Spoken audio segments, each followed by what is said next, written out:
2233, 2234, 2235, 2236, 2237, 2238, 2239, 2240. Page 2241, 2242, 2243, 2244, 2245, 2246, 2247, 2248, 2249, 2250. Page 2251, 2252, 2253, 2254, 2255, 2256, 2257, 2258, 2259, 2260. Page 2261, 2262, 2263, 2264, 2265, 2266, 2267, 2268, 2269, 2270. Page 2271, 2272, 2273, 2274, 2275, 2276, 2277, 2278, 2279, 2280. Page 2281, 2282, 2283, 2284, 2285, 2286, 2287, 2288, 2289, page 2290. Page 2291, 2292, 2293, 2294, 2295, 2296, 2297, 2298, 2299, page 2300. Page 2301, 2302, 2303, 2304, 2305, 2306, 2307, 2308. Distinguished Senator Ezekiel Dimka. Mr. President, distinguished colleagues, I am Senator Ezekiel Ayuba Dimka, representing the good people of Plateau Central. I raise to move that votes and proceedings of Tuesday, 25th January 2022 be approved. I so move. Thank you. Distinguished Senator Uche Lillian Equineto. Thank you, Mr. President. Mr. President, distinguished colleagues, my name is Senator Uche Lillian Equineto Ifeka Oledu Mokbo.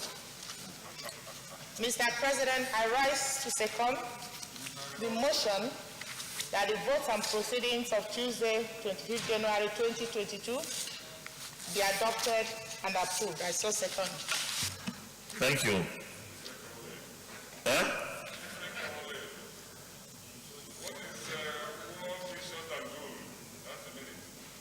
Okay.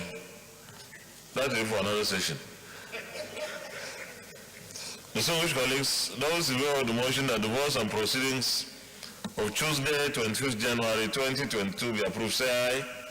Those against say nay, the ayes have it. The votes and proceedings of Tuesday, 25th January 2022 is hereby approved.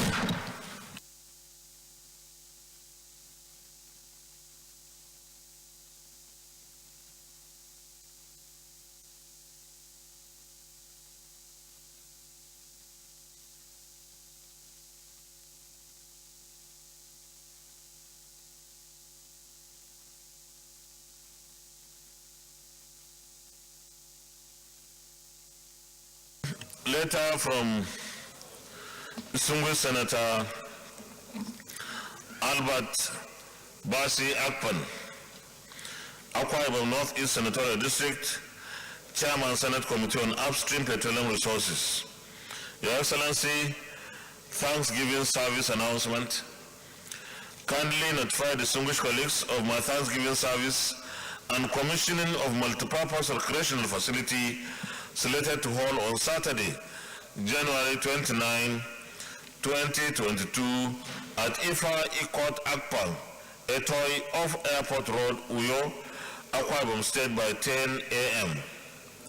Distinguished colleagues who are interested in attending the event are kindly requested to indicate by endorsing the attached form to enable the planning committee make adequate logistic arrangements for all attendees. Signed, while thanking you for your usual support, please accept my high regards always. Signed, Senator Albert Basi Akpan, Leader, Akwa Ibom State Caucus, National Assembly. So the form will be there with sergeant at arms for our colleagues who want to attend.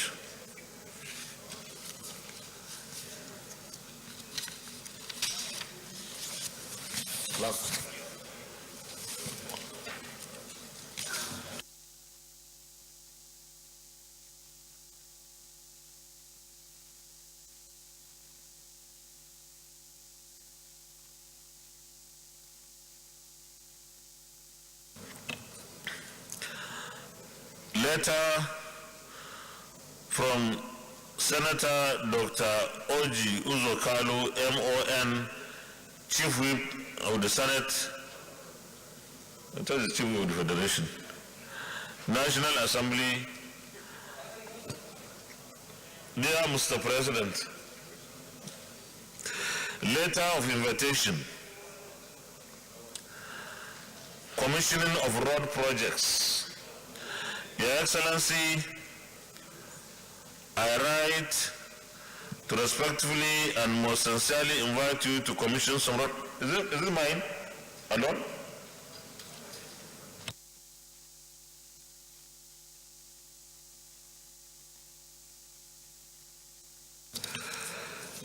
That's my letter, so I'm not going to read it here. But the Chief Whip is going to have his projects commissioned sometimes in April. Then there is another letter from Senator Owele Rochas A. Okorocha, GCSI, OON, Denji Kansakwato, Imo West Senatorial District. Distinguished Senate President, distinguished colleagues, Your Excellency, Nigerian President 2023, World Press Conference. As we are aware, the Independent National Electoral Commission has announced the timetable for the conduct of 2023 general election, including that of the office of the President of the Federal Republic of Nigeria. While elections drawing nearer as the days go by, our citizens are concerned about the quality of persons to run the affairs of our nation, one who can address some of their major concerns, which includes a detribalized Nigerian who can unite our country, a leader with a compassionate heart who will care for the poor and downtrodden and the masses of our country, a visionary leader who can create wealth for our teeming populace, thereby addressing the issues of poverty, insecurity, and youth restiveness. It is as a result of these concerns that I wish to hold a World Press Conference on my intention to run for the office of the President of our dear nation. I therefore wish to solicit for your prayers as I make known my intention. The press conference is scheduled as follows. Date 31st January 2022.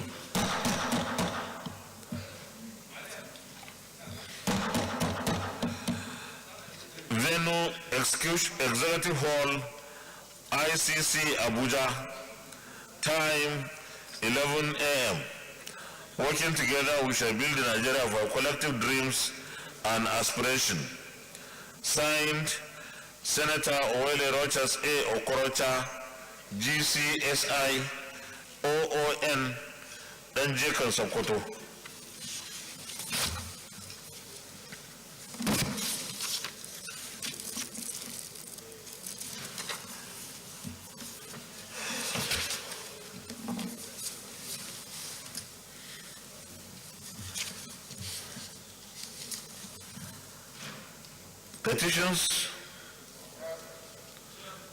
Petitions, distinguished Senator George Thompson Sekibo. Mr. President, my distinguished colleagues, I'm Senator George Thompson Sekibo. I represent the Rivers East Central District. I have a petition from one of my constituents, Kokunagbaye Oba. He was an employee of Sedico Forex Nigeria Limited and a company by name Transocean acquired Sedico Forex, which later was acquired again by Shell Drilling Nigeria Limited. The acquisition includes all the workers who are working with them so they continue to work. Unfortunately, because of his work, bad health struck him, and Shell Drilling Nigeria Limited used the helicopter, took him for treatment. Unfortunately, after he was treated and came back, he observed that he has been terminated without notice, and several months of salaries and allowances are still being owed. He is seeking the Senate to intervene. He is not in court against them yet. Is the petitioner seeking any judicial remedy? No, Mr. Senate President. You may lead the petition, please.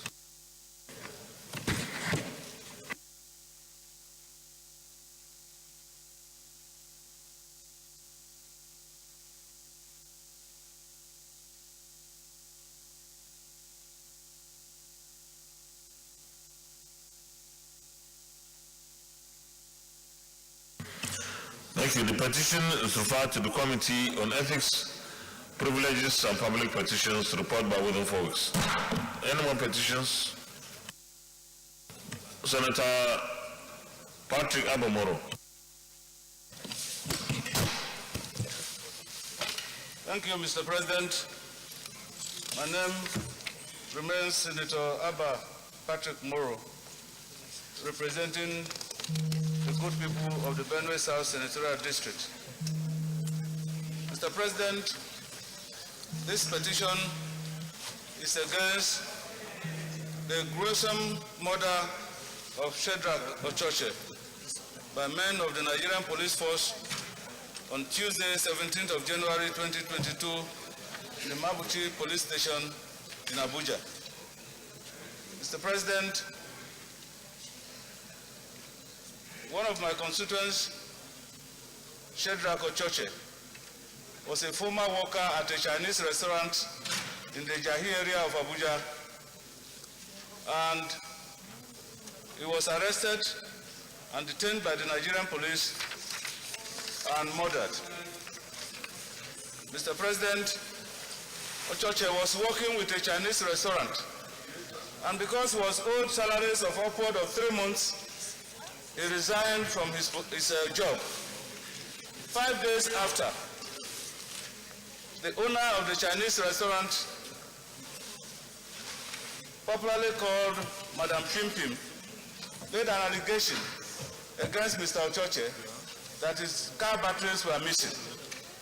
The police subsequently arrested Mr. Ochoche and detained him. When the family got wind of it, they visited him at the police station and found that his condition was deteriorating as a result of the torture he was receiving from the police, and requested for a bail to be able to attend to his health. Unfortunately, the police insisted that Ochoche must pay for the missing batteries before he could be granted bail.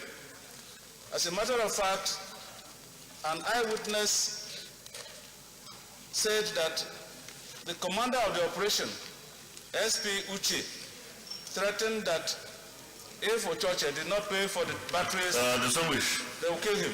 All you need to do is just a small synopsis. You shouldn't go into this kind of details. Okay. Yes. And so subsequently, on the 17th, the family went back again, only to be told that Ochoche had died. And when they went to the General Hospital in Wuse, they saw Mr. Ochoche's body with blood gushing from his mouth, his ears, and his nose. The family is therefore praying that the police should give an explanation as to the death of Mr. Ochoche. And those that were responsible for Mr. Ochoche's death, Mr. President, should be arrested and brought to book to face the law. Finally, they say Mr. Ochoche has left many children and family members, and that the police will take responsibility for their upkeep. Thank you, Mr. President, for giving me the opportunity to present. You may lay the petition if there is no effort at judicial remedy. There is none as of today. Okay, you may lay the petition, please.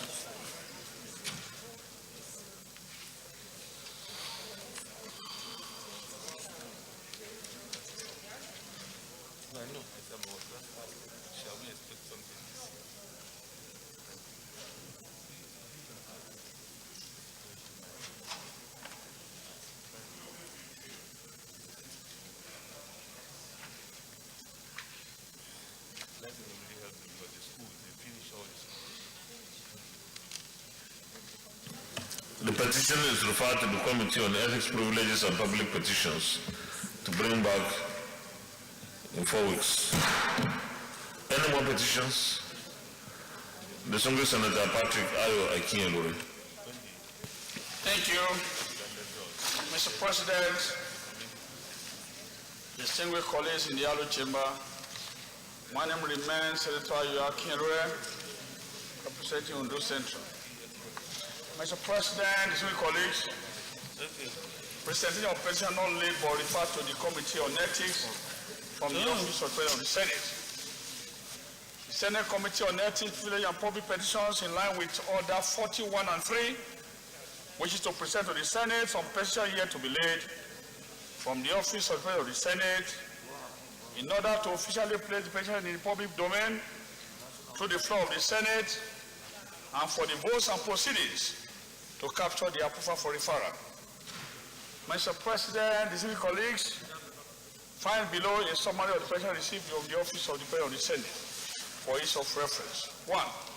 Comrade Oji Unduku Yu, on behalf of Nigerian Union of Pensioners, responded the National Pension Commission PENCOM. Subject matter: complaints on notice of streets and roads on a civil protest by contributory pension scheme retirees or pensioners.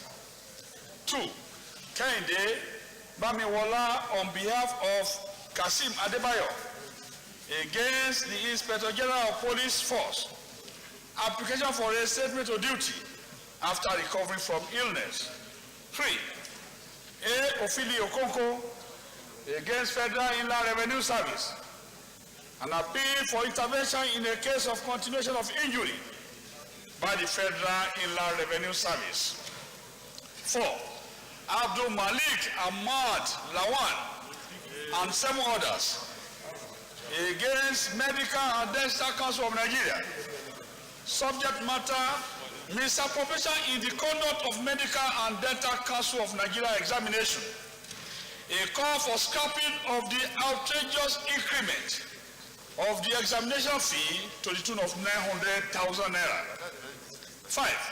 D.A. Danlong, Plateau State House of Assembly, petition against the illegal invasion, occupation and illegal impeachment of the Right Honorable Abok Nuhu Ayuba, Speaker, Plateau State House of Assembly, and a threat to democracy. Mr. President, distinguished colleagues, To the best of my knowledge, none of the above petitioners is seeking judicial remedy. I therefore move, Mr. President and distinguished colleague, to seek the indulgence of the Senate to lay the above petition before the Senate for official referral to the committee for further legislative actions. I so move, Mr. President. Thank you very much. Is any of the petitioners seeking any judicial remedy? You may let the petitions, please.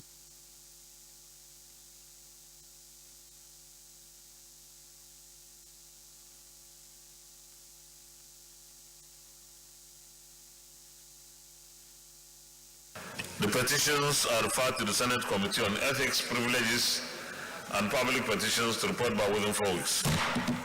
Leader of the Senate.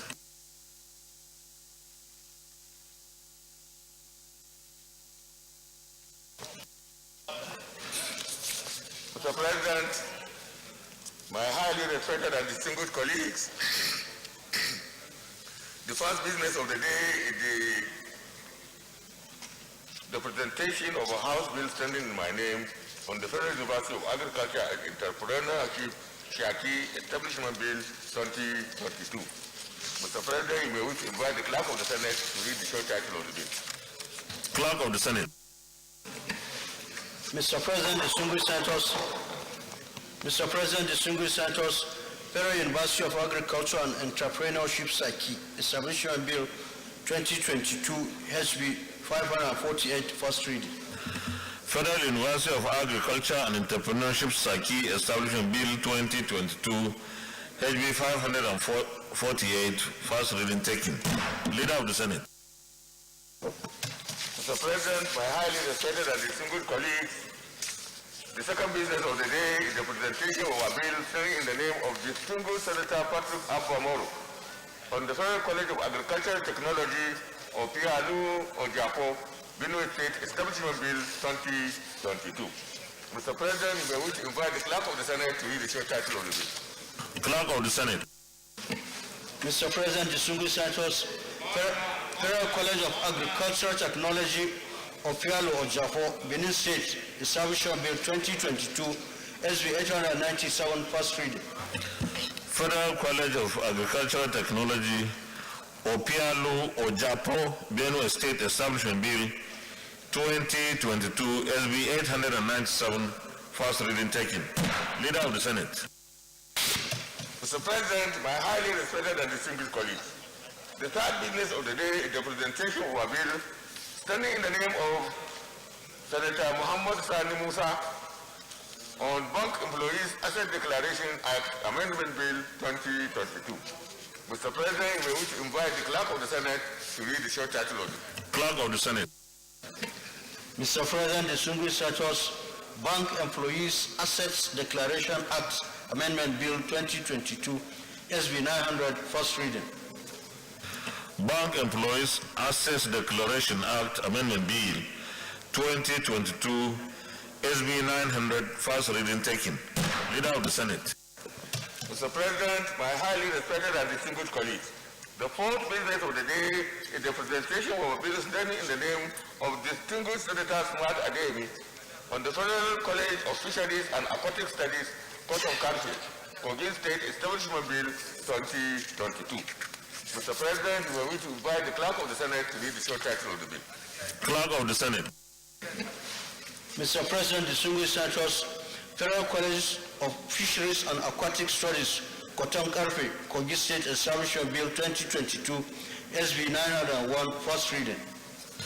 Federal College of Fisheries and Aquatic Studies, Koton Karfe, Kogi State Establishment Bill 2022, SB 901, first reading taken. Leader of the Senate. Mr. President, my highly respected and distinguished colleagues, the fifth business of the day is the presentation of a bill standing in the name of distinguished Senator Mpigi Barinada on the Federal University of Environmental Technology, Sakperwa, Tai Ogoni River State Establishment Bill 2022. Mr. President, you may wish to invite the Clerk of the Senate to read the short title of the bill. Clerk of the Senate.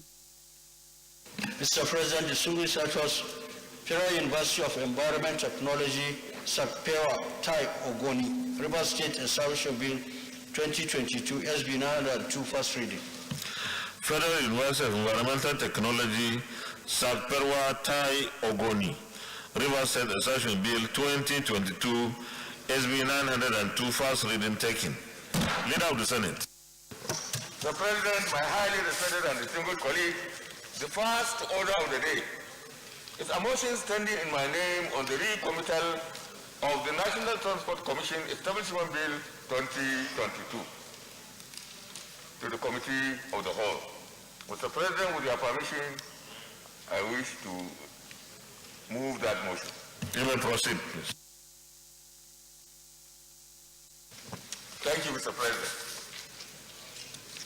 Recommittal of the National Transport Commission Establishment Bill 2022, SB 427 to the Committee of the Whole. Senate recalls that the National Transport Commission Establishment Bill 2022 was passed by the Senate and the House of Representatives and sent to the President Commander-in-Chief for his assent. He will help that assent with some cogent and copious observations.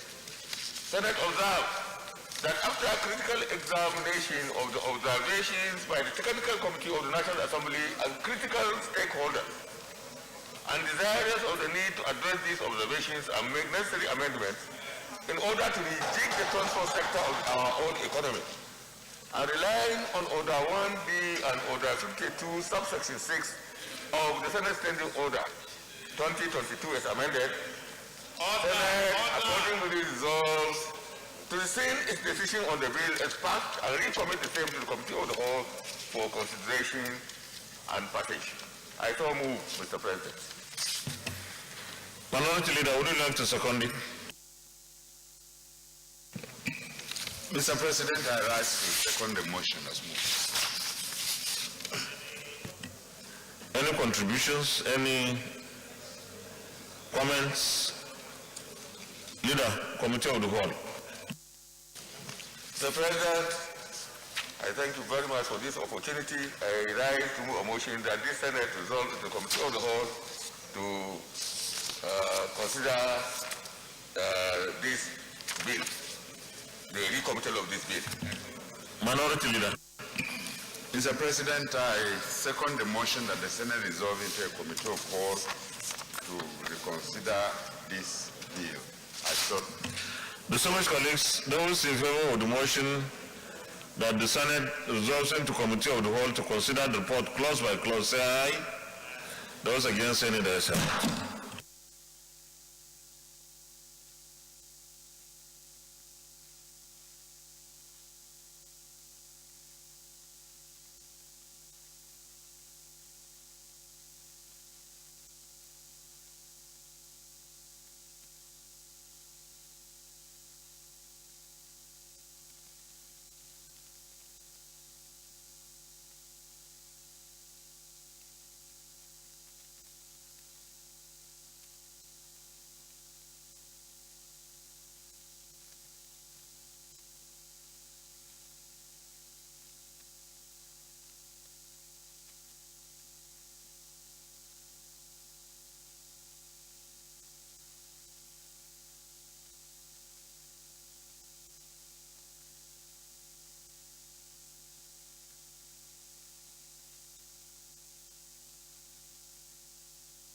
I hope everybody has a copy.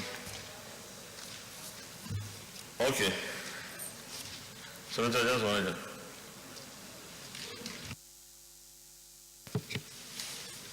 Well, before we kickstart the consideration of the bill, from what the Senate leader said, the bill was not assented to by Mr. President after it had been passed by the two houses, and that the President sent back the bill to the National Assembly with observations. And this is a very voluminous thing. It's important for the Senate leader to avail members the observations of Mr. President, so that we also take note of that while considering this particular bill. Because as I'm seated here, I wouldn't know what comments and observations that were made by Mr. President in withholding his assent. So if you wouldn't mind, Mr. Chairman, we take that route, and I think it will be better for everybody. Thank you, Mr. Chairman.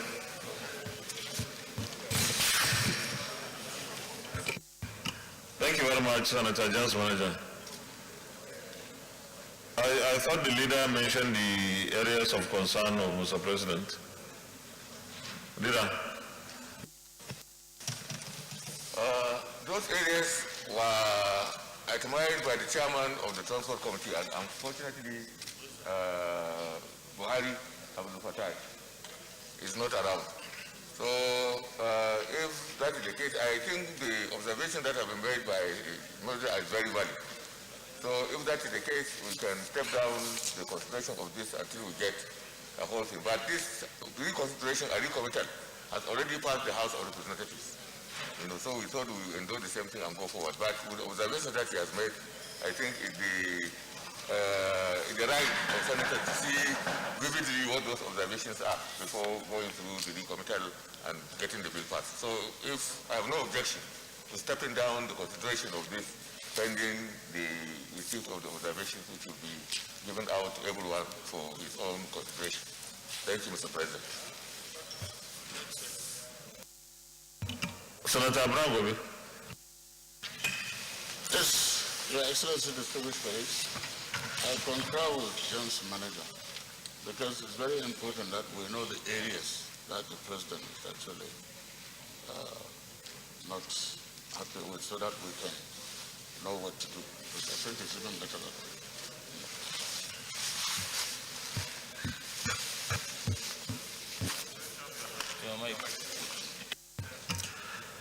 Well, distinguished colleagues, the point raised by Senator James Manager that the areas that the President observed as critical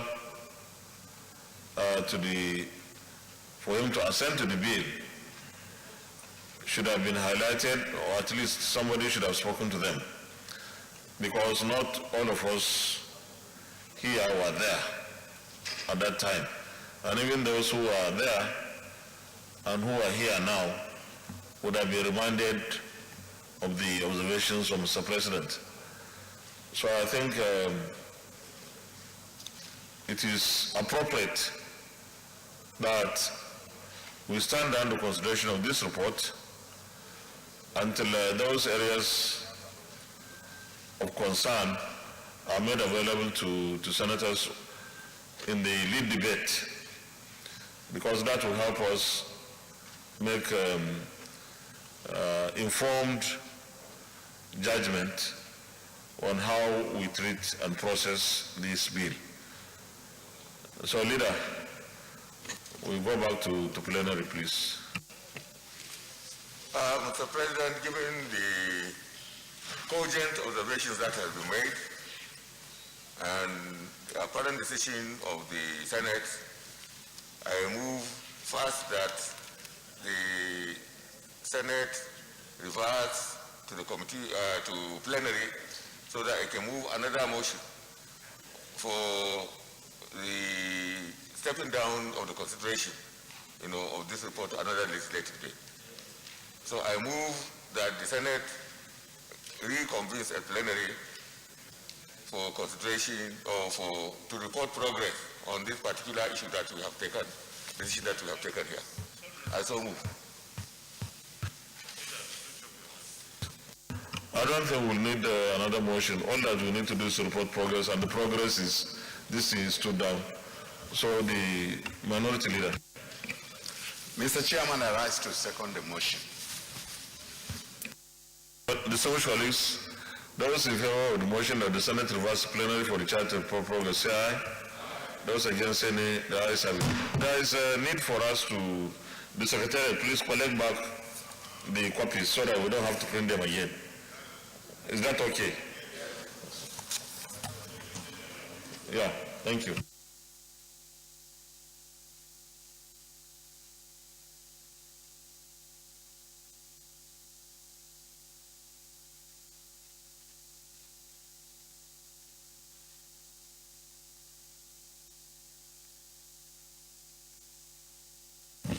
Distinguished colleagues, the Senate in the Committee of the Whole considered the National Transport Commission Establishment ETC Bill 2022 and approved as follows.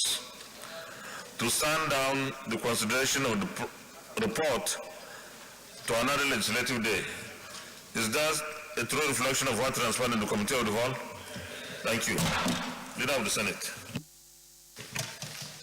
Mr. President, my highly respected and distinguished colleagues, the second order of the day is the second reading of the Public Interest Disclosure and Complaints Enactment Bill 2022. Distinguished senators will recall that the bill was read the first time in this distinguished chamber on Wednesday, 14th April 2021. Mr. President, you may wish to invite distinguished Senator Suleiman Abdukari to move the motion for the bill to be read. Distinguished Senator Suleiman Abdukari.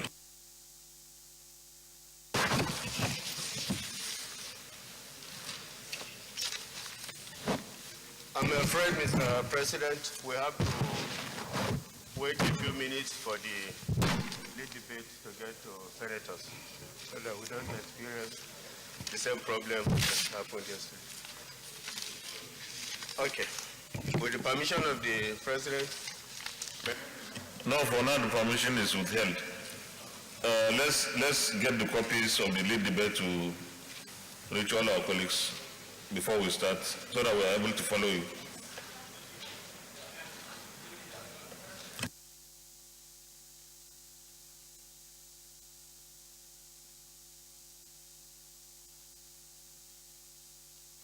Have we all gotten? Okay, we can start.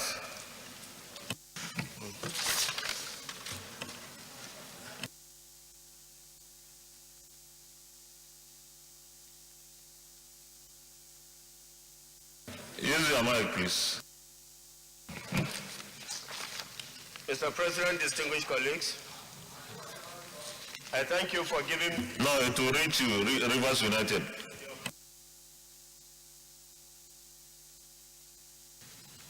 For a bill to provide for the establishment of the Public Interest Disclosure and Complaints Commission and other related matters. Mr. President, distinguished colleagues, public interest disclosure, also known as whistleblowing, is a critical component of the current administration's anti-corruption fight, and therefore needs a clear and unambiguous legal framework for its implementation. The 8th Senate had attempted to pass the whistleblower and witness protection in one bill, but general consensus and best practice recommends that the bill be unbundled. Recently, the Secretary to the Government of the Federation inaugurated a committee to determine why agencies meant for scrapping were entrenching themselves and new ones still being created, despite the crippling burden of our treasury. As lawmakers, we have the prerogative of creating institutions of relevance, but we ought as well to be mindful of the financial implications on our economy. In this instance, it is therefore compelling and convincing that unique and innovative legislations which seek to expand the mandates of existing institutions with already established administrative and operational infrastructure within their jurisdiction. This is the guiding principle of the bill, as it seeks to expand the existing provisions of the Public Complaints Commission Act 1975 to enable it accommodate public interest disclosure. Therefore, this bill, when passed into law, will repeal the Public Complaints Commission Act 1975 and reenact the Public Interest Disclosure and Complaints Commission Act of 2020. Mr. President, distinguished colleagues, this bill has 15 parts covering the legal and institutional framework, management, and protection of disclosures. Parts 1 and 2 provide for the objectives of the bill and the establishment of the Public Interest Disclosure and Complaints Commission. Parts 2, 3, 4, 5, 6, and 7 provide for the actual management of disclosures, the Office of the Chief Executive, funds of the Commission, definition, and mode making disclosures, as well as its procedural requirements, protection, and complaints. Parts 8, 9, 10, 11, 12, and 13 make provisions for referrals, protection program, immunity, rewards, compensation, while parts 14 and 15 deal with offenses, penalties, and procedures for legal proceedings. Mr. President, my distinguished colleagues, I hereby seek your support in the passage of this bill into law, as I firmly believe that this is the right thing to do for this great nation and the generations to come. I so move. Thank you, Mr. President. Distinguished Senator Betty Jocelyn Apiafi. Mr. President, distinguished colleagues, I am Betty Apiafi, representing Rivers West Senatorial District. Mr. President, I'd like to commend my colleague for bringing this bill today. Like he rightly pointed out, the whistleblowing is a critical component of the anti-corruption war that this nation so badly needs. And I think one of the most interesting parts of this bill is the fact that we are going to expand, repeal and expand the Public Complaint Commission Act of 1975 to accommodate the public interest disclosure.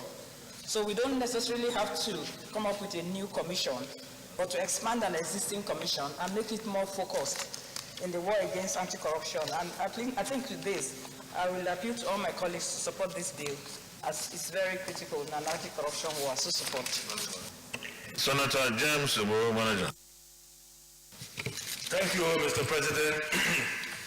My respected colleagues, James Oboro, Manager, CON Delta South.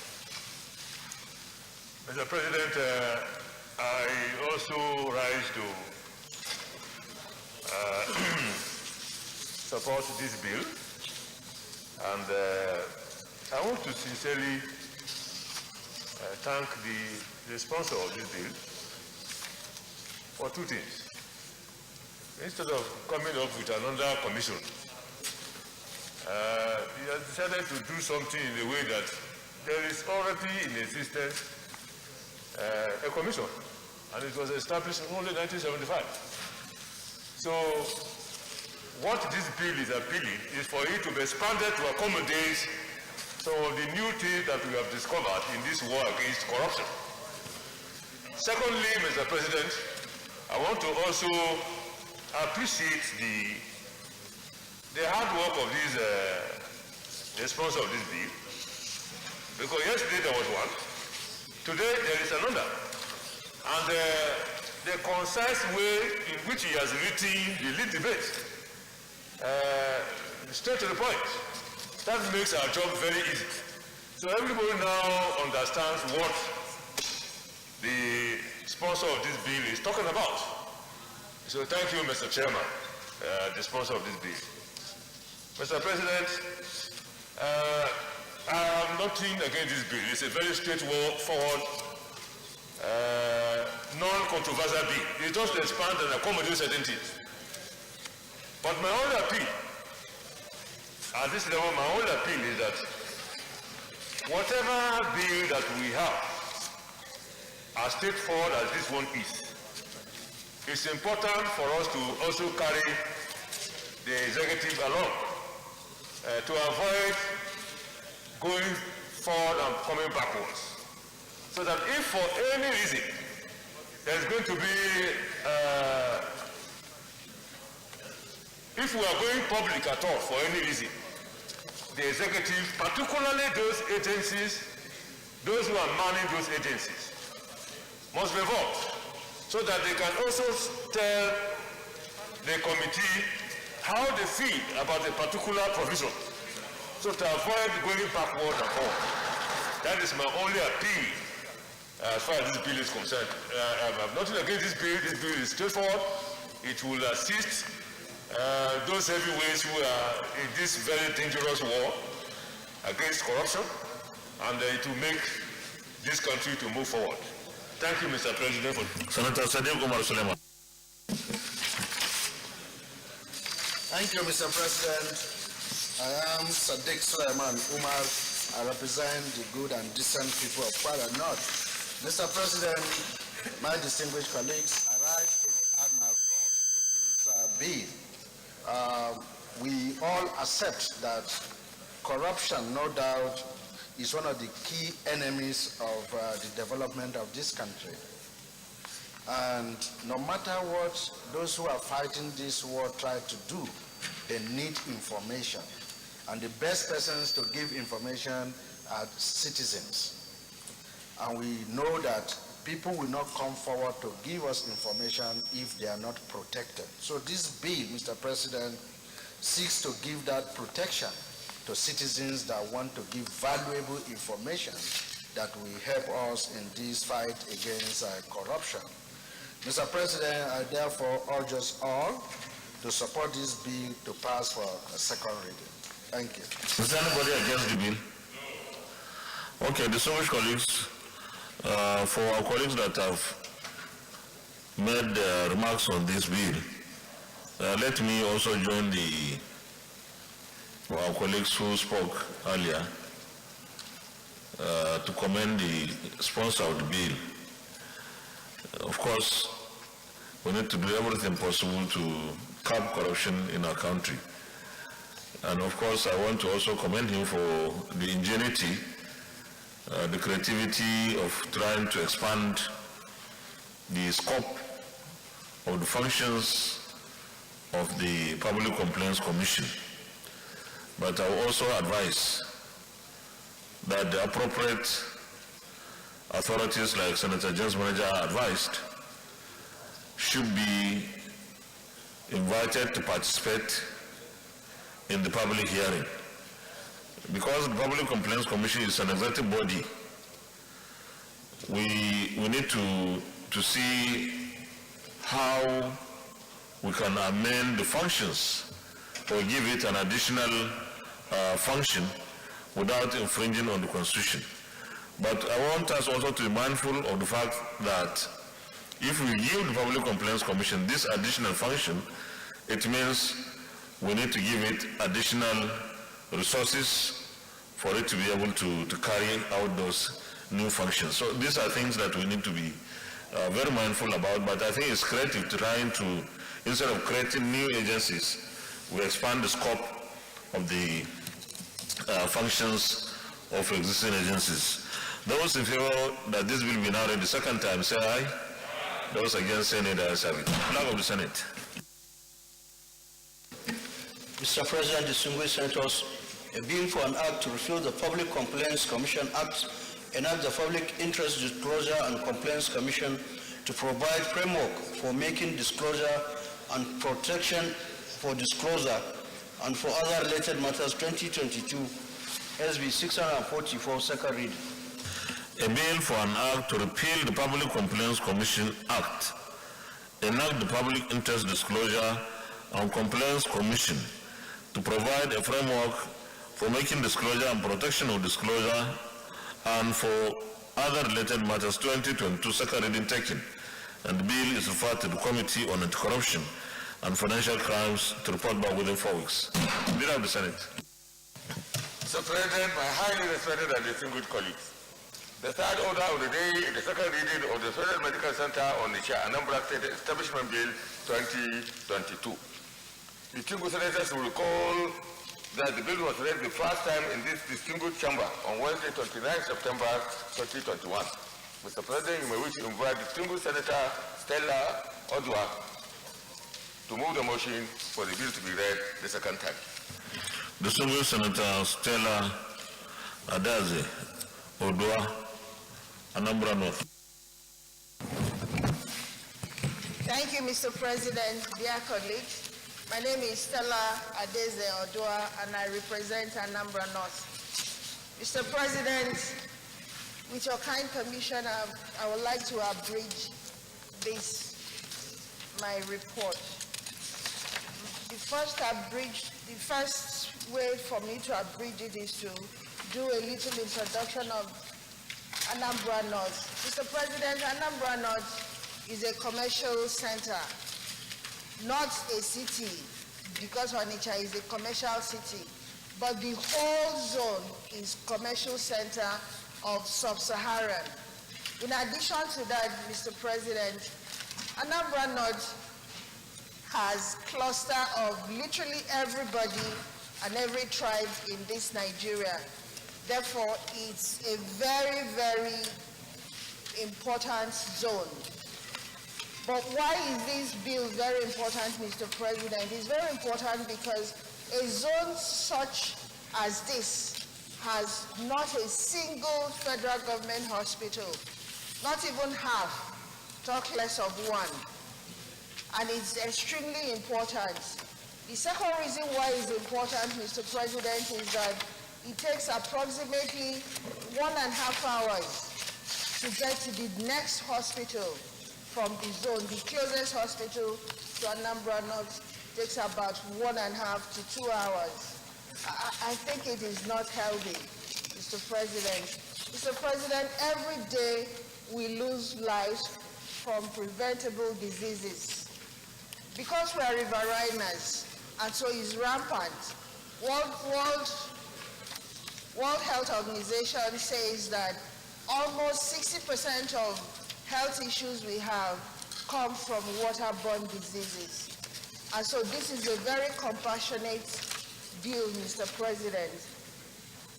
Mr. President, the bill was put together in response to cries of my constituents, women and children in particular, who are in dire need of well-equipped healthcare centers. This move for establishing the Federal Medical Center is therefore informed by the need to bridge the existing gap between the healthcare delivery in Anambra State and in Nigeria as a whole. The gap between primary, secondary, and specialist healthcare in Nigeria is widening. There is no seamless transition from one to the other due to a number of factors. The factors include accessibility to medical facilities, affordability of medical care, as well as inadequate medical personnel at primary and secondary healthcare level. Mr. President, dear colleagues, many diseases, particularly those ones that are waterborne diseases, have continued to ravage my people in particular, and these communities have been in deplorable states. And so, because of the distances between the community, like I said, we are riverine communities, it becomes almost impossible for us to access healthcare facilities. The Nigerian healthcare policy, of course, has made it in such a way that the different tiers of government in healthcare delivery, particularly primary healthcare, is to be provided by local governments, but they cannot afford it, neither can the state afford it. And so, Mr. President, like I said, this is a very compassionate bill, and I urge my colleagues to please support this bill. Attached to the bill, Mr. President, is the expected, or rather the projected expenses that will form this bill when approved. Mr. President, I so submit. Lillian Ekunife. Thank you, Mr. President. My name is Senator Lillian Ekunife. I represent Anambra Central and from Anambra State. Mr. President, I rise to support my sister, Princess Stella Odua, for bringing this very important bill. Mr. President, no doubt healthcare is a very important component of governance. We have health centers littered all over the country. Almost every village in this country has a health center. But is it functional? The answer is no. In as much as my sister wants this medical center to be sited in Onitsha, I grew up in Onitsha. I know the environment quite well, from Fege to Odabu to GRA to everywhere, you know. This is a highly populated community. Mr. President, I want to support this because health is wealth. If you don't have good health, you won't be able to do anything as a person. And medical centers we have in the country today and also the health centers, they're not functioning. They don't have equipment, they don't have medical personnel, they don't have good drugs. It is important we lay much emphasis on our health and health centers across this country. Mr. President, apart from citing this in on, even though I have such a bill for my zone, I want to suggest that we have well-equipped, well-functional, and well-maintained medical centers across the 109 senatorial districts in Nigeria, because our people must have access to health, our people must have access to quality and affordable health care system in this country. I want to support my sister, and I want every member of this chamber to also give support to this very important bill. Thank you, Mr. President. Thank you, Mr. President. I am Senator Barrow Jibrin. I represent the North. Mr. President, I stand to support this bill in its entirety. Mr. President, as Senators of the Federal Republic, we are concerned, all of us, about the development of this country in its entirety. Our zeal to develop this country is not restricted to our individual senatorial zones alone, but the entire country. Therefore, it is important that we support this bill, all of us, because of the importance of Onitsha City. It is one of the most important commercial cities in this country. This medical center, when established, will not only be of use to the indigenous people of Onitsha, but the entire people of this country. Because I know that people from all parts of Nigeria go in to Onitsha on a daily basis to either sell their merchandise or buy from there, or buy merchandise from there. I know the people of Kano, our traders in Kano always go to Onitsha on a daily basis before this problem of IPOP that is now restricting them. But I know it's temporary. It will open up once again. It's an important city, and they need to have a medical center there. Very, very important.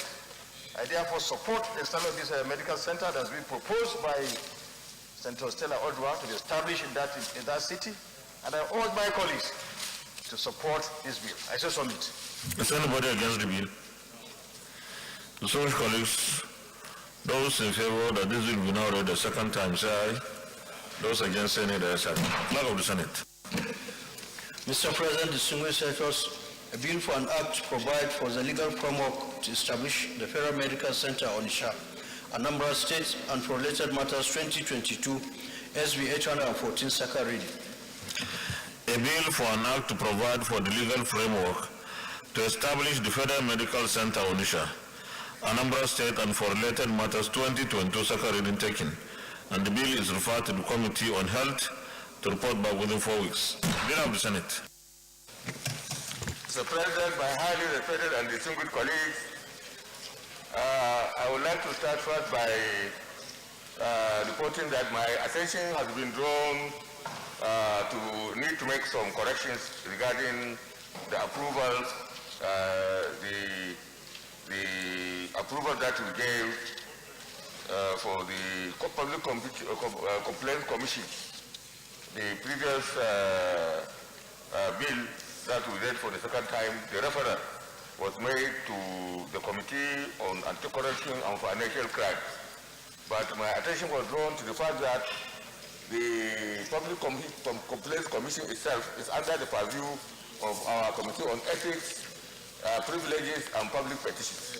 So I want this Senate to amend the referral to reflect that the two committees should jointly look into the bill with the Committee on Financial Crimes as the lead committee. With their permission, I would like to make that amendment. I want to move. Minority Leader. Thank you, Mr. President. I'll ask to second the motion.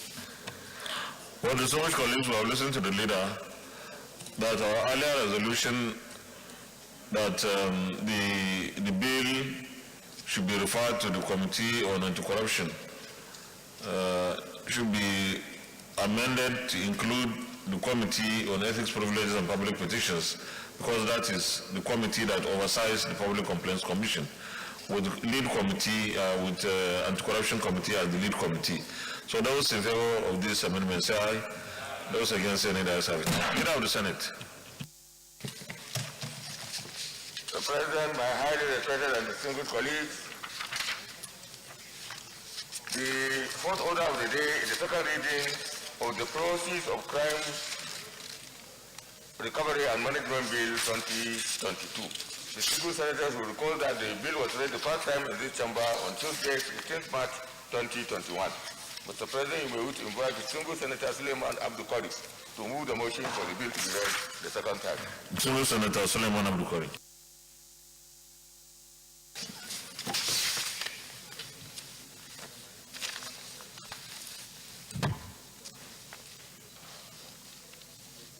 Mr. President, distinguished colleagues, my name is Suleiman Abdulkarim. I represent Kaduna North. I thank you once again for this opportunity to lead the debate on this bill, which makes for comprehensive provisions for the seizure, confiscation, forfeiture, and management of properties reasonably suspected to have been derived from unlawful activities and related matters. This bill was read on the 16th March 2021.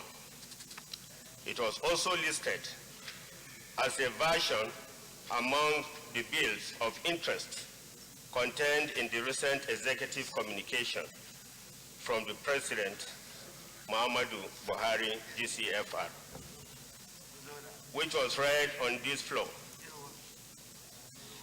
on the 19th January 2022. Mr. President, distinguished colleagues, this bill is time sensitive and when passed will enable us to recover lots of assets overseas.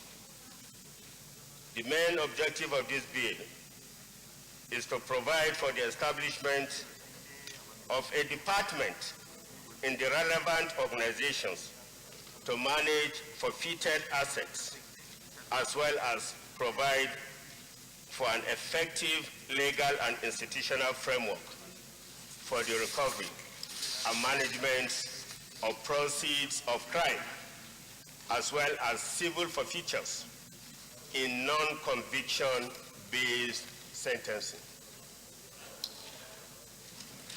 This bill further makes provision for restraint, seizure, confiscation, and forfeiture of property derived from unlawful activities any instrumentality used or intended to be used in the commission of such unlawful activities, and for non-conviction-based procedure for the recovery of proceeds of crime.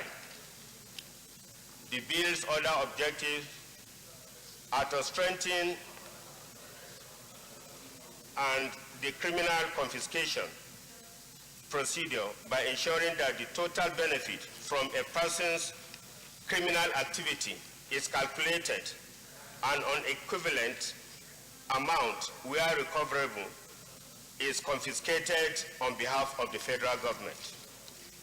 It also galvanizes collaborative effort among relevant government agencies to implement confiscation proceedings against a convicted person in tracing and forfeiting properties reasonably suspected to be proceeds of unlawful activity through non-conviction-based forfeiture proceedings. The proposed bill has no additional financial burden on the treasury of the federal government if passed into law. Thank you, and I so move. Distinguished colleagues. Right. Whichever.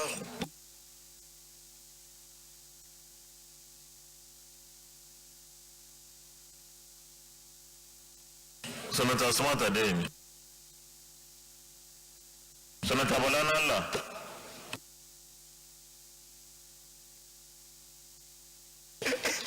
Which one are we doing, sir? Yes, the last one or the first one? Your Excellency, Mr. President, I want to thank you very sincerely for asking me to contribute to this very fascinating bill.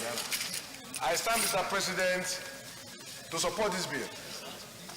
In supporting this bill, Mr. President, I hold the view, Mr. President, that people who have acquired their property legally and with good funds have no cause to fear. Now that our nation is bleeding, now that our economy is in problem, we must look at how some people have acquired their properties. And I say this with every sense of responsibility, that those who have acquired properties through questionable means should be ready to forfeit them. This is my position, Mr. President. Like I was talking to my friend here, I said, Kaya Jama, Kaya Mutani, Adao Desu. I want to declare Weleru, Oudabala. If people have properties that they cannot account for, the government should go after them. I so submit, Mr. President. Thank you very much, Mr. President, and my distinguished colleagues. First, let me put on record that I'm in support of this bill. However, in order to clearly harvest the benefit accruable to this bill, we need to be a little bit careful. In law, when we say something is unlawful, what the law is saying is this, that it is not important in the eyes of the law. For example, if the law requires you to register something and you refuse to register it, so when something happens, you cannot approach the court and say you want a remedy. The court will say, no, in the first place, it is a requirement of the law that you register, and you didn't register, so we cannot look at you. Now, the distinction, sir, is this.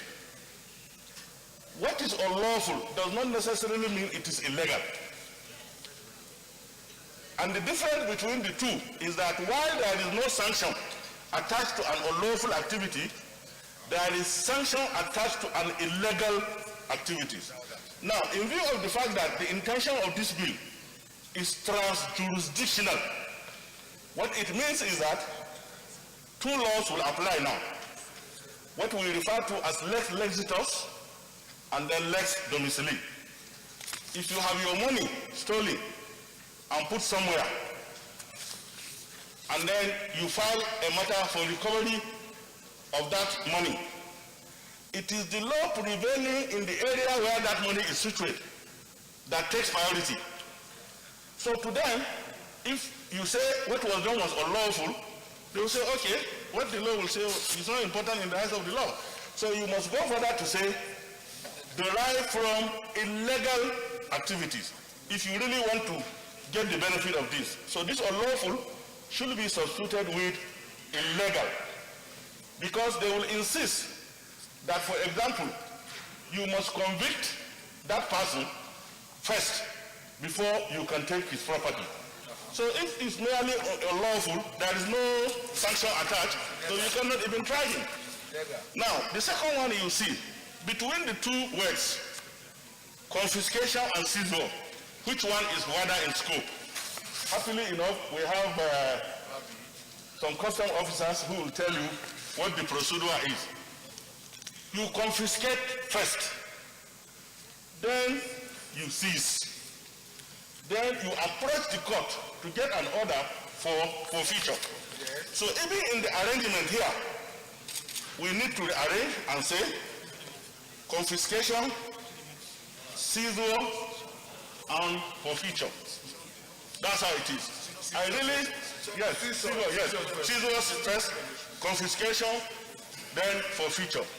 So what I am thinking is that when this bill is referred to the committee should be a little bit careful in returning this report so that we can harvest the necessary intendment of this. But the bill is good, it's timely, and every responsible citizen of this country will support this bill for the purpose of redirecting the moral standard of our citizens. Thank you very much. Deputy Chief Whip. Thank you, Mr. President, distinguished colleagues. I'm Aliu Sabi Abdullahi. I represent Niger North Senatorial District. Mr. President, I want to align myself with the previous speakers. Of course, reasonably, any attempt or any effort to fight corruption deserves the support of all of us. I just want to say that all that needs to be done at this stage for this bill is perhaps we support it to go for public hearing so we can harvest more, perspectives from the public. But I think the critical caution I thought we should be making here is the issue of fair hearing in our constitution that talks about that person who is presumed innocent. Because by the time you decide to say somebody has done something unlawful or illegal, where you have not been able to prove that, and you are already taking the steps that a law court ordinarily in our present jurisprudence should be taking, I think it's like putting the cart before the horse. I think that is the area I thought is very important to look at, so that at the end of the day, like he has said, the last speaker has said, Senator Naala, that we need to be very cautious and careful so that at the end of the day, we do what will enable us to harvest the benefit that this type of bill is supposed to, so that we can really have something that, yes, laws naturally are supposed to serve as deterrent. They are supposed to serve as moral compass to guide our actions or inactions. And I think it is our duty to support such kind of laws. But of course, it must not be done in such a manner that at the end of the day, when you have somebody who does not mean well, you are giving him a weapon to go after his perceived enemies. I think that is where the caution has to come in. With these few comments, Mr. President, it's my hope that we will support it to go for the second reading to enable us harvest more perspectives. Thank you. Senator Solomon Odeola Olomilo. Thank you, Mr. President. Very distinguished colleague, Adeola Solomon Olamilekon, representing Lagos West Senatorial District. Mr. President, distinguished colleague, I also want to align myself with the previous speaker concerning a bill for an act to make a comprehensive provision for seizure, confiscation, forfeiture, and management of property reasonably suspected to be derived from unlawful activity. Mr. President, one thing I would like to ask, we don't know which of the acts we are amending. We have only have the provision of the bill, but which act are we really amending? Is the act setting up a new commission or all the existing acts? Because in this Senate, We have passed so many anti-corruption laws to fight corruption. Are we amending sections of this law or creating entirely a new commission? This provision is silent on that. We would like to know the intent and the purpose. If it is an act of National Assembly that have already been passed, we are amending, we want to know. If we are setting up a new commission, we would like to know. All these we are silent. And I want to join my colleague that, well, as much as I support that we go to the second reading, allow the second reading to go through and go to the committee to look into the integrity of it, all these salient questions must be clear so that we know the direction in which we are going as far as the bill is concerned. I so submit, Mr. President. Mr. President, distinguished colleagues, my name is Betty Apiafi. I represent Rivers West Senatorial District. Mr. President, I want to say, that the idea of the bill is good, but like Senator Diola pointed out, the bill, what the bill intends to achieve is to provide for the establishment of a department in relevant organizations to manage forfeited assets. What relevant organizations? What are the bills, the acts of the National Assembly that set up those relevant organizations? What bill are we really amending? So for me, looking at this general view of the mover of this bill, I would suggest that we stand down this bill and it tells us the exact bill we are amending. What act of the National Assembly are we amending? So that we know exactly where we are situating the management of these forfeited assets on. We don't know the bill we are going to, these assets that are forfeited are going to be given to take responsibility. We're already having problems as a nation that forfeited assets cannot be accounted for. I think this bill is only going to magnify the challenges we are having already. So I would suggest that we stand down this bill and it tells us the exact act of the National Assembly we are amending. Thank you, Mr. President. Distinguished colleagues, having listened to the submissions by our colleagues, I think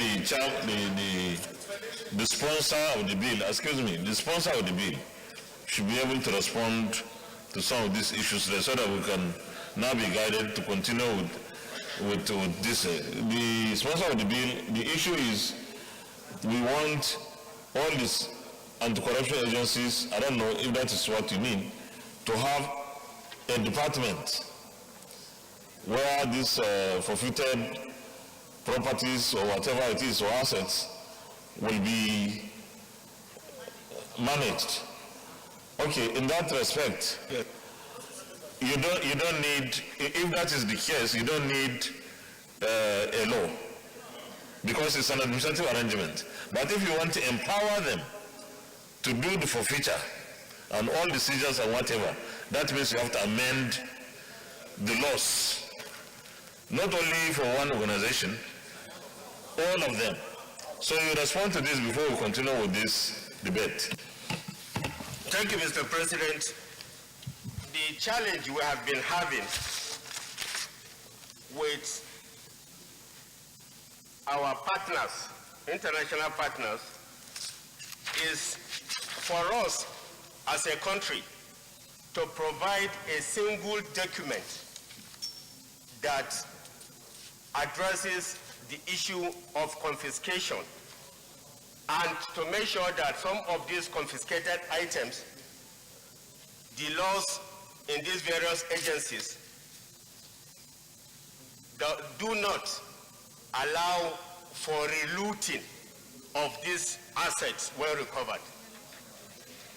So therefore, what they have been trying to hold us to account and the process of getting them to agree on the procedures as enshrined by our own laws, they want it in a single document that they can hold to. And this single document should be able to give leverage to the other laws that will address this matter of confiscation and disposal. Because the issue of disposal is also important in this process. So that is what they have been leading us to. And once this law is empowered, because presently the law on money laundering, sir, is a law that cuts across all institutions, but still we have it under SCUMO. And the law on money laundering that CBN draws from, the Customs Service draws from, and all other laws. EFCC also draws from that law. So having a law, a standalone law, will further the interests of the country. And that is precisely arising from our United Nations UNCAC committee. We came out with this resolution and we were mandated, as a reason for us to get out of the red list that we are about to get into. In fact, I think I should guide this Hello Chamber accordingly, because just last week, United Arab Emirates was put on the gray list. And Nigeria is next if we do nothing about it. No, we want to do something about it, but we want to do the correct thing. Because what you are saying is department. When you say department, it means it is going to be spread in EFCC, in ICPC, in everywhere. Okay, so just hold on, please. In that respect, do we need to amend the laws establishing those agencies to empower them, or we can do that by simply passing this bill? When we pass this bill, Mr. President, when we pass this bill, they will be drawing from this because there will be cross-referencing to their laws. Let us pass this bill. Thank you very much, Mr. President. I think the chairman has explained. Yes, I think the chairman has explained the intendment of this law. Each department responsible for confiscation and seizure of illegal properties will be allowed to manage its own property. For example, the Nigerian Customs Service has been seizing goods that were illegally brought into this country, and they have been disposing them after judicial pronouncement by the court of law. Equally, the NDLE has been seizing and forfeiting monies, properties that were in debt after due process of law had been followed. Likewise, even the police force is doing the same thing.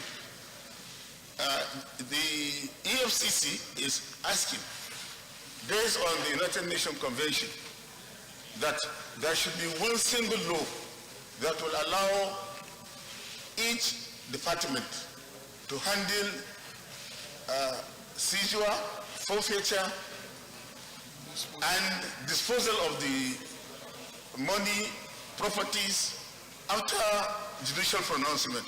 This is what this law is all about. And I think we should all support it in order to enhance war against crime in this country. Yeah. Chairman, I want to know, because I've not read the bill, honestly, I want to know if all these agencies mentioned by Senator Aleo are mentioned in the bill. Yes, sir. What we are trying to do, Mr. President, distinguished colleagues, is we have before us a proceeds of crime bill. Proceeds of crime bill, and we also are introducing this so that at committee level, after the public hearing, we'll be able to harmonize these two bills. So they will all be explicitly mentioned in the bill. Okay, distinguished colleagues, let me say this, please. If you look at the second page, and of course the second page, the second to the last paragraph, he said galvanizes collaborative efforts. He talks of relevant government agencies. I think when we are making a law, and a law of this magnitude, we need to be spot on. We need to mention the agencies that this law will empower. It shouldn't be loose. Otherwise, it will create a confusion. So if the agencies are not specifically mentioned, they need to be brought in, mentioned specifically, so that they are empowered by the law. With that, I think we can go to public hearing and then we listen to the people. Is that okay? So, is anybody against the bill? Is anybody against the bill? Is anybody against the bill? No, there is someone against the bill. Senator Stella Adaze Odwa. Thank you, Mr. President, dear colleagues. Mr. President, we're just two brilliant people. Sorry? What did you say? Mr. President, for very brilliant senators such as us, we cannot be seen to pass a bill that we haven't thought through and that is not in line with the global best practice. Mr. President, this bill, we shouldn't play ostrich with it. This bill has to go back, Mr. President, to the committee. Let the committee debate it, think it through, and give us what is the best global best practice as a bill. Number two, Mr. President, if this bill goes out to public hearing without us going through this bill in detail and advising the chambers on the best document to present as far as this bill is concerned, Mr. President, it will be very, very sad.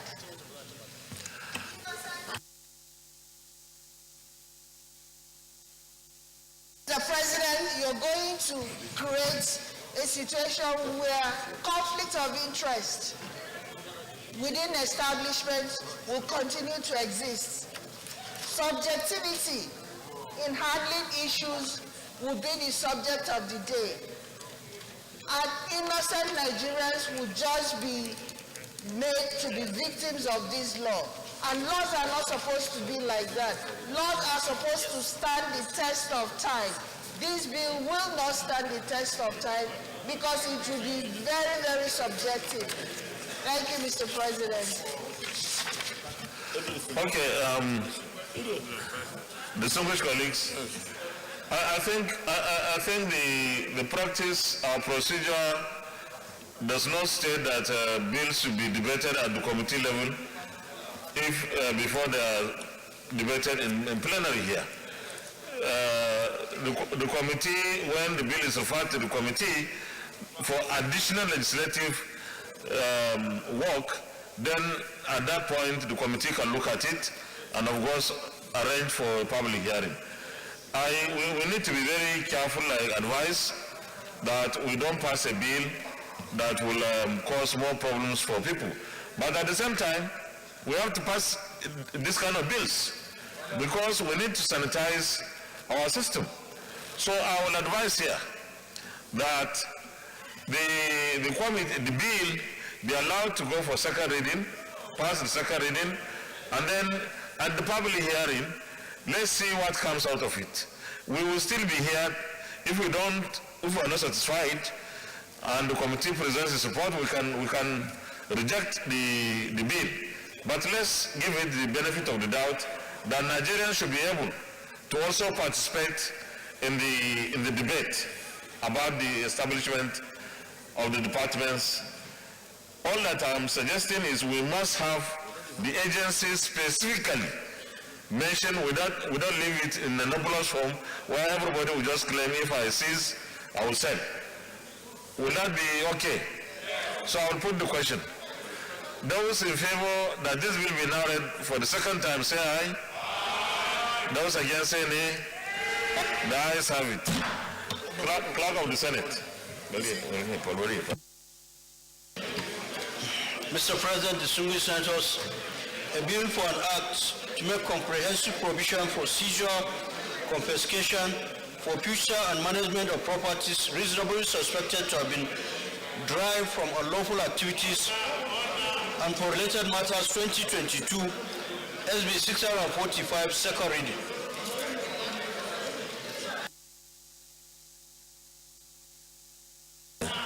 Distinguished colleagues, a bill for an act to make comprehensive provisions for seizure, confiscation, forfeiture and management of properties reasonably suspected to have been derived from unlawful activities and for related matters 2022, second reading taken, and the bill is referred to the committees, to the Joint Committee on Anti-Corruption and Financial Crimes and Judiciary, Human Rights and Legal Matters to report back within 4 weeks. Leader of the Senate.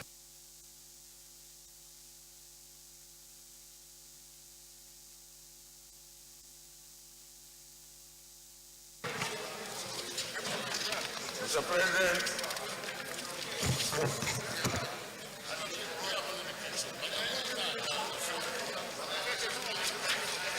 Mr. President, my highly respected and distinguished colleagues,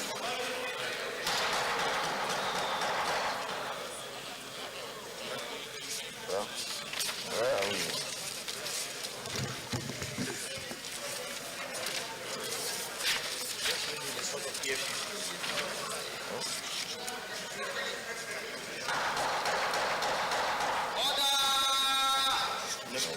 Chief Whip, please, the chamber is a bit noisy.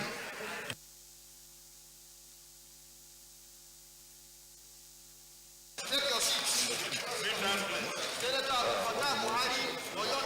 Take your seat. Leader of the Senate. Mr. President, my highly respected and distinguished colleagues, the fifth order of the day is the presentation and consideration of the report of the Committee on Finance on the Federal Inland Revenue Service Budget 2022. Point of order, Senator Ayo. Thank you, Mr. President. Order 5510, Mr. President. May I read, Mr. President? You may read, please.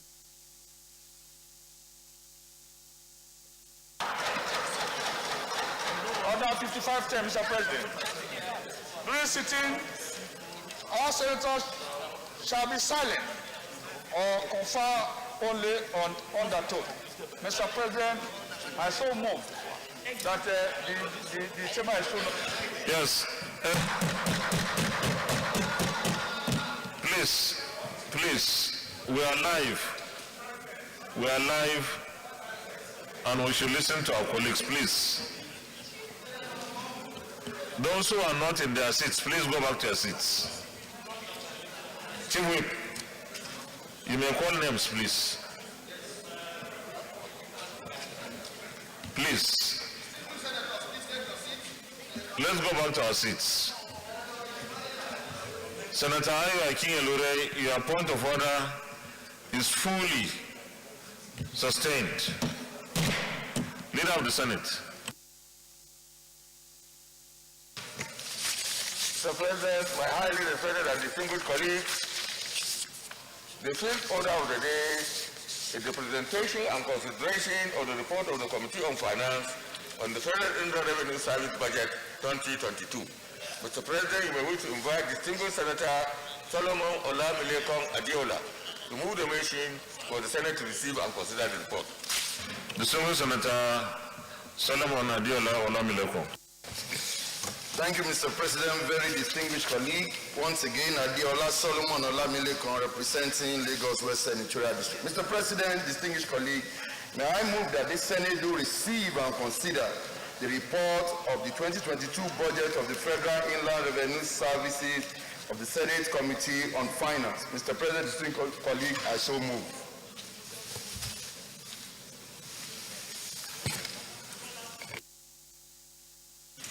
Any seconder? No seconder. Senator Tokumbo Abiru. Thank you very much, Mr. President, and my distinguished colleagues. My name is Senator Tokumbo Abiru from Lagos East Senatorial District. I rise to second the report to be presented in respect of the Federal Inland Revenue Budget for 2022. I so second, Mr. President. Thank you. Thank you. Distinguished colleagues, those in favor of the motion that the Senate do receive and consider the report of the Committee on Finance on the Federal Inland Revenue Service Budget 2022, say aye. Those against, say nay. The ayes have it. Chairman, you may let the report, please.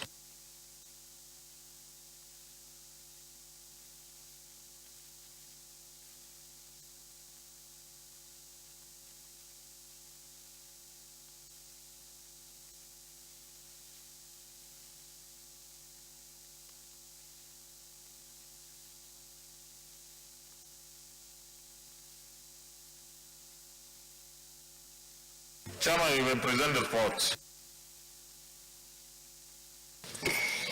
Mr. President, very distinguished colleague, Adeola Solomon Olamilekon.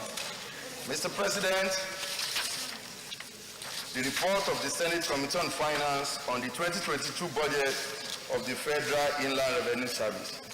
The Federal Inland Revenue Services is funded by the 4% cost of non-oil tax collection, which is appropriated by the National Assembly as stipulated in Section 15A of the Federal Inland Revenue Service Act 2007. A total sum of 215.81 billion is proposed for the 4% cost of collection for service year 2022. 2.0 has to do with the budget defense. 3.0, that is the membership of the committee. 3.0 also the review of the 2021 budget performances. Mr. President, distinguished colleague, the approved budget for 2021 and the actuals at October is clearly stated in 3.0 as well, and the achieved performance against the budget. 3.1, the service collected 4.53 trillion as at 31st October 2021 out of the total projected revenue target of 7.61 trillion, which represents 60% achievement. The performance based on the target for the period of 6.3 trillion represents 71% achievement. The non-oil component of the tax collected stand at 3.5 trillion and represents 63% achievement of the total non-oil revenue target of 5.6 trillion. 3.2. Furthermore, the 4% cost of collection and for the period under review is 133.62 billion as again the target of about 180.54 billion representing 74%, and this was allocated to fund the 3 operational expenditure aids, the highlight of 2022 budget. The service proposed to collect the following tax revenue target as derived from the federal government medium-term fiscal expenditure framework. That is stated below, where we have the 2021 and the 2022 medium-term expenditure framework budget and change in MTEF versus the proposed target. The budget parameters. 4.1. The service year 2022 budget estimate methodology is zero-based budgeting. 4.11. Projected cost of collection. The 2022 projected cost of collection of 215.81 is slightly lower than the 2021 approved revenue, which stood at 216.65 billion. This represents a cost of collection decrease of 840 million on the overall projected non-oil revenue. The personnel cost. The personnel cost is based on staff strength on the payroll, including the social benefits, the NHI, the pension contribution, and anticipated performance bonus for the year. 4.13 overhead cost. The increase in overhead projection can be attributed to the need for more robust operational activities, which has a direct relationship with overhead budget line, which include other sundry services. Due to tax disputes, local travels and transport, critical ones that relate directly to tax collection and administration. The capital cost. The capital cost estimated reported included ongoing and the new project, which are to be executed during the 2022 financial year. And there is a result of expected completion of project, payment of retention on completed project, and some new project for effective revenue derivation. Assumption and strategy. Assumption. The above projections were based on the following assumptions. 1. The crude oil production to average. That's supposed to be 1.8, but 1.9 was there for 2022. This is based on the current production average of 1.9 million barrels per day and projected end of COVID-19 pandemic, which is expected to see a return of economic activities around the world. 2. The crude oil is benchmarked at 57, that's what they are using now per year for the year, and the exchange rate is projected at 410 for the year. The tax rate remains the same for the period. The CIT includes target of 13.68 for Nigerian liquefied natural gas for the period. The historical cost of collection for the last 5 years was used to arrive at the forecast value for the period.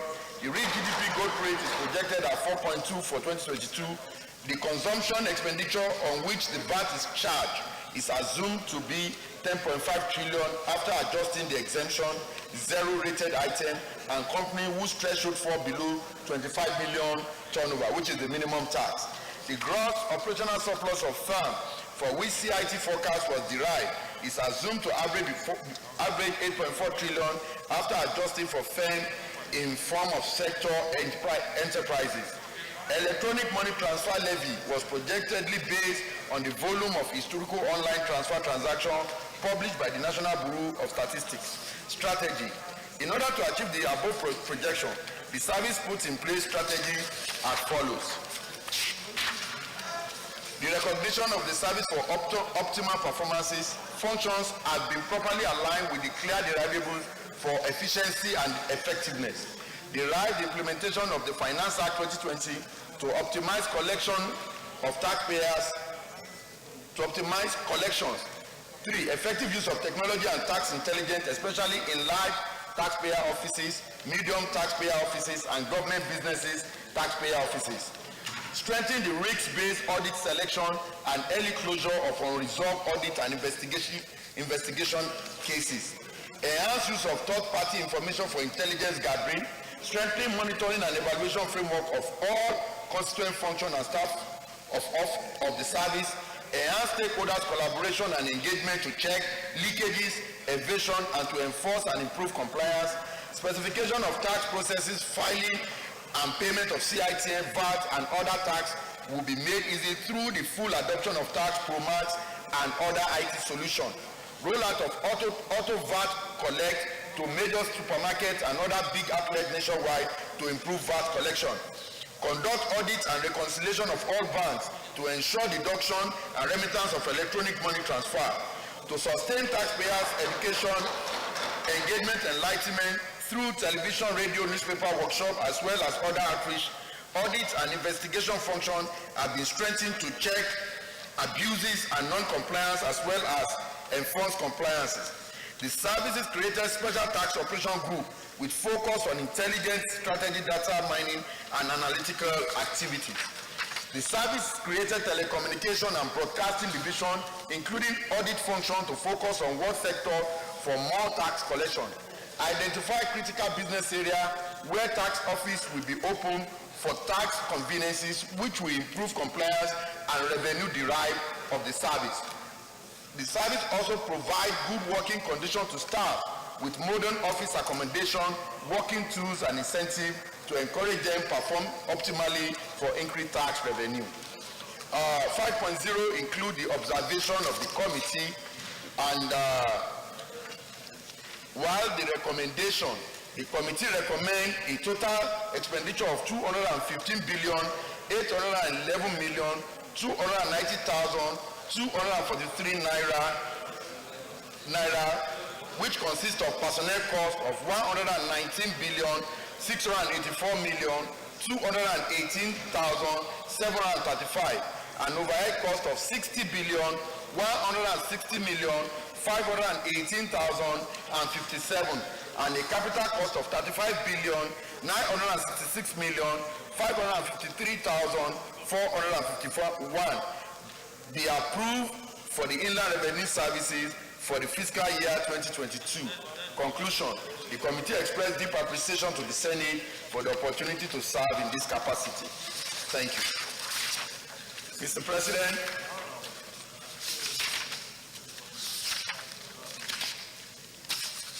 we have the Federal Inland Revenue Services, where we have the breakdown of the revenue which is to be achieved for the year and their 4% cost of collection, which is, and number two, we have the breakdown of their budget which they are seeking approval for, which include its personnel, total overhead, and the capital.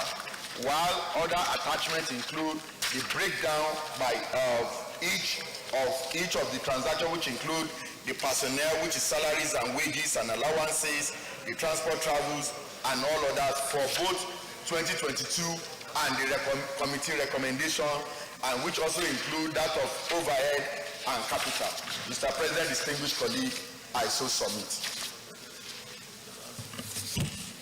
Senator Tolu Odebi. Thank you, Mr. President, distinguished colleagues. My name is Tolu Odebi. I represent Ogun West. Mr. President, let me just first of all commend the Chairman, Senate Committee on Finance for this report. But looking at the physical performance of 2021, if you look at the oil revenue, an actual achieve was 1 trillion based on what it says here. And if you're looking at the 2022 projection, they are saying 4.4 trillion. I mean, that seems a bit overly optimistic, and I would just like to a bit of more explanation of what the basis for this huge expectation. If they achieved 1 trillion last year, they're looking at 4.4 trillion this year. Thank you, Mr. President. Any comments? Chairman, you may respond, please. Thank you very much for that observation, Mr. President. As we're all aware, budget is an estimate, and the report we are submitting is the performance as at October of last year, as at the time of laying their budget before the committee, because it was expected that last year all these budgets of the agency ought to have gone with the national budget, but because of the load of works that was before us, that was why it was delayed to this year. So the report, as observed by Senator Tolu Odebi, was as at October, and by December, I know this revenue will have gone up more than the expected 1.0 trillion. Secondly, the 4.6 trillion he also observed, and if you look at the budget as at that time, as at January, the target was 1.64 trillion, and as at January to October, the target to be achieved was 1.64 trillion, and as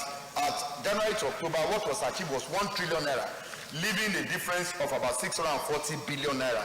That is the underperformance of that particular revenue. So at the end of the day, they will definitely exceed this 1 trillion naira. And again, the 4.6 trillion that he has equally observed is based on the document passed by the National Assembly before the presentation of the budget, which is the medium-term expenditure framework.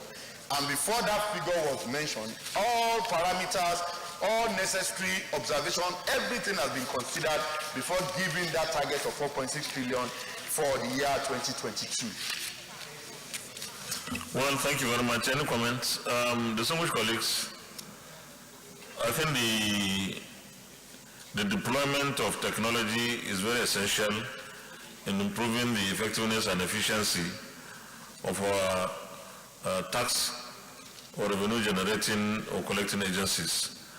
And I don't know what the committee and the FRS are doing to promote the deployment of technology in this respect, because it will make it easier for us to plug the leakages if we are using technology appropriately. Chairman. Thank you, Mr. President. I quite agree with you, and I know that this Senate is doing a lot in this regard. And I also want to thank my colleague that I could vividly recollect that about 2 years ago, this National Assembly approved the sum of 100 billion naira for all the Federal Inland Revenue Services as part of their effort in trying to deploy technology in generating revenue. But the only issue that is hampering that from coming to pass is because the fund approved for this purpose by the National Assembly, the sum of 100 billion naira, have not yet been released to the Federal Inland Revenue Service. But aside that, they are also doing on their own the little they can afford to do to deploy technology in generating revenue, because I know that in the finance bill, there has been a lot of effort in this regard, including the recent squabble we had with Twitter, Facebook, and everything. It's all in the bid to ensure that we bring all online transactions to pass and deploy technology in generating this. So the said money approved by the Senate, which is 100 billion naira, for this purpose and completion of all other capital projects is not yet being released to the service. And I believe that if the release commences, a lot of this, in the direction of which the President of the Senate has put it, will all definitely be attended to. Chairman, I would suggest that we put a time frame, because the way it is, we may be 100 years without doing anything very profound. So we must have a time frame within which our revenue generating and collecting agencies must graduate into using the appropriate technology. After the technologies are everywhere.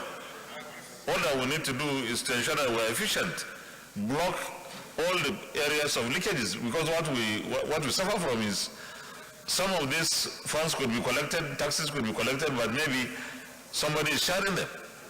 So we need to have a time frame within which FRS and all others that are involved in generating or collecting revenues should graduate into full-blown technology in their processes and operations.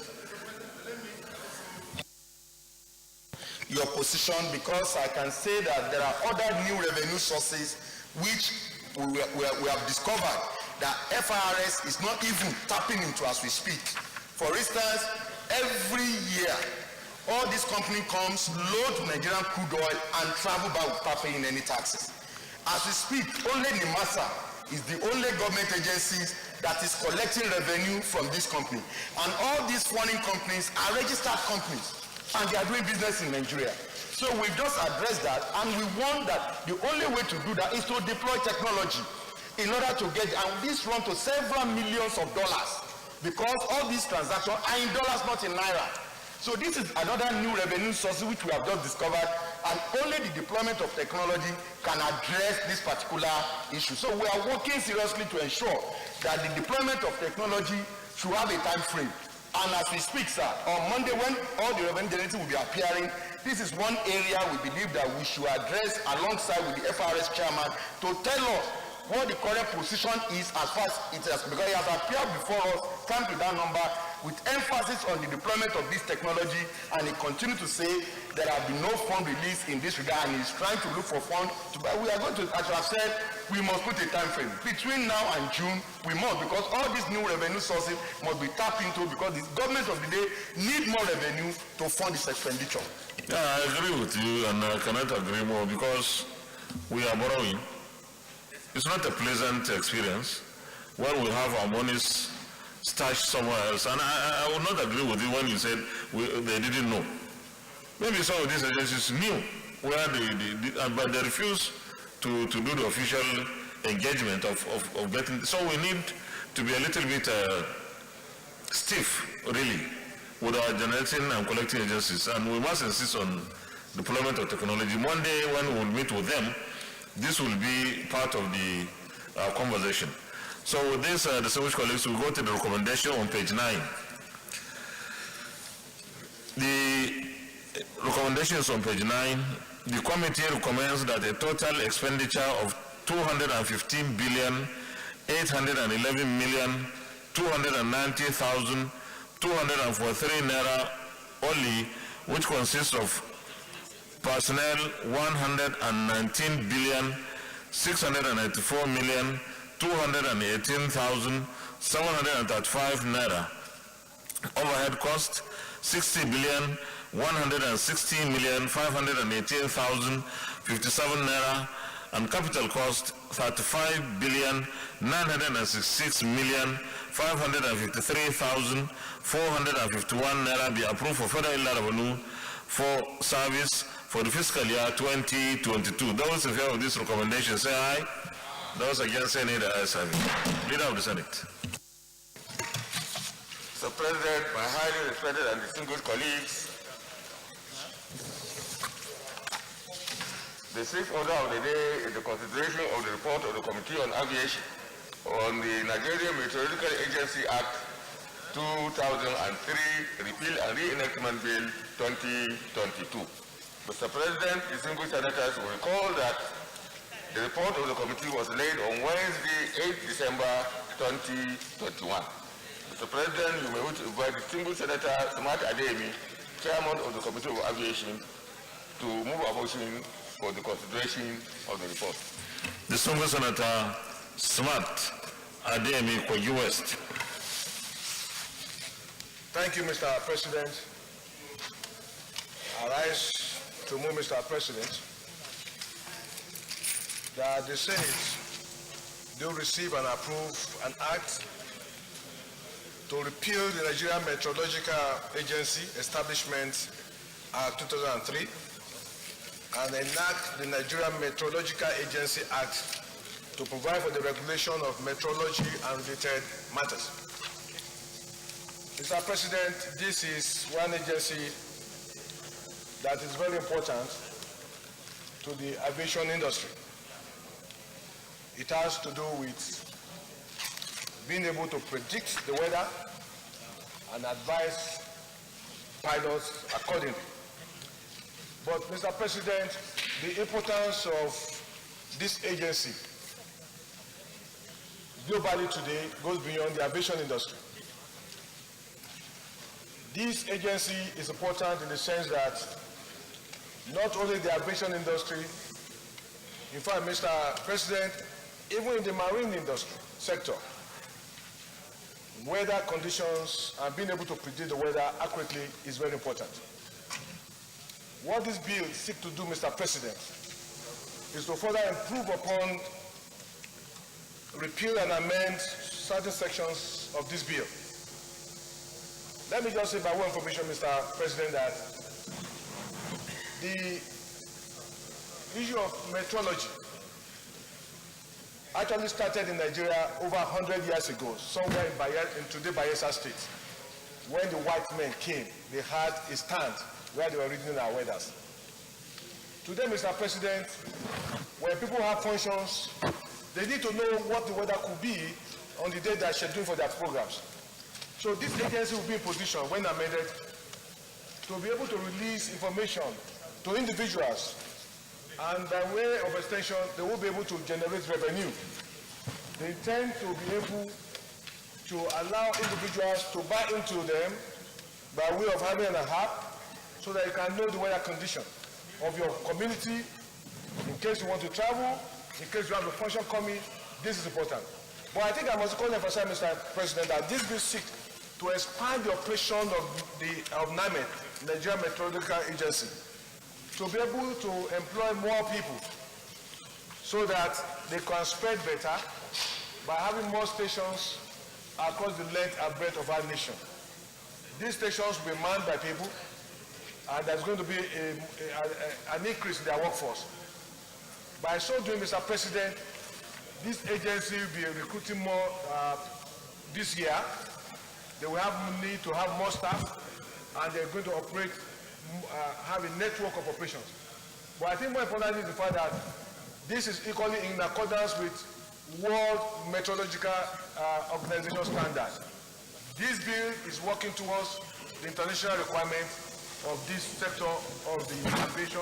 But like I said, Mr. President, it goes beyond aviation now.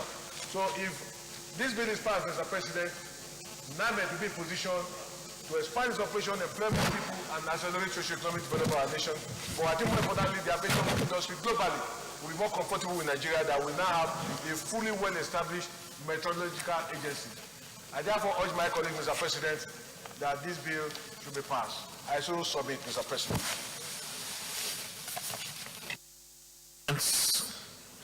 Leader of the Senate Committee of the Whole. Mr. President, I rise to move that this Senate results in the Committee of the Whole to consider this report. I so move. Minority Leader. Mr. President, I rise to second the motion. Distinguished colleagues, those in favor of the motion that the Senate resolves into Committee of the Whole to consider the report, say aye. Those against, say nay. The ayes have it.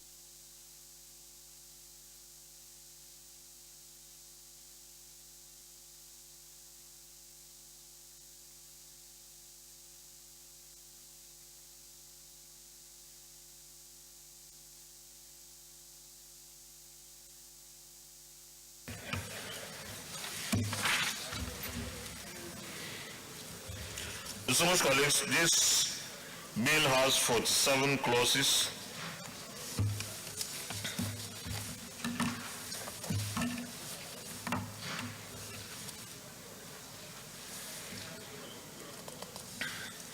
Those in favor of clauses 1, 2, 3, 4, tenure of office, and 5, cessation of membership, stand part of the bill, say aye.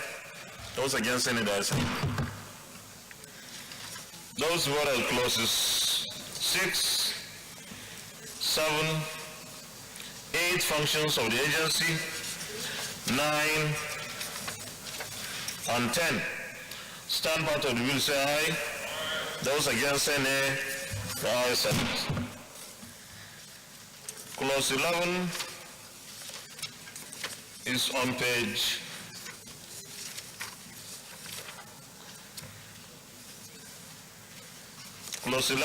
page 24. Appointment of legal advisor. Those in favor of clauses 11, 12, 13, 14, and 15 on page 29 stand part of the bill, say aye. Those against, any the ayes have it. Those who are clauses 16, fund of the agency, 17, 18, 19, and 20 on page 35 stand part of the bill, say aye. Those against, any the ayes have it. Clause 21 is on page 36, power to borrow. Clause 22, Clause 23, Clause 24, and Clause 25. Those in favor of those clauses stand part of the bill, say aye. Those against, any the ayes have it.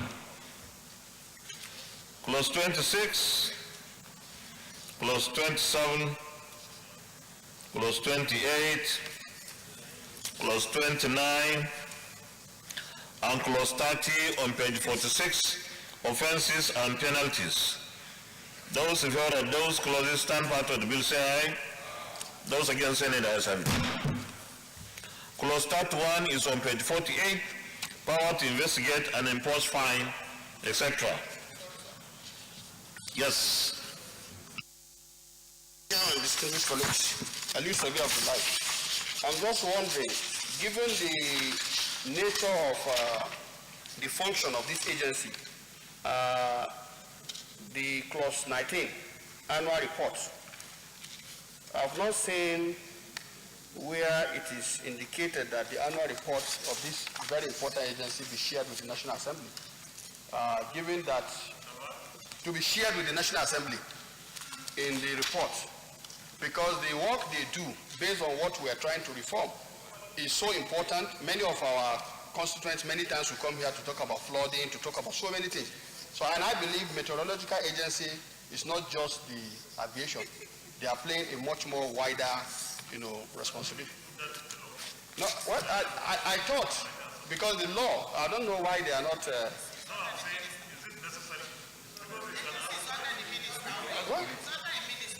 Well, there are times in which, there are some, specifically there have seen many other laws where we have indicated because of the specific nature of the report. It's okay.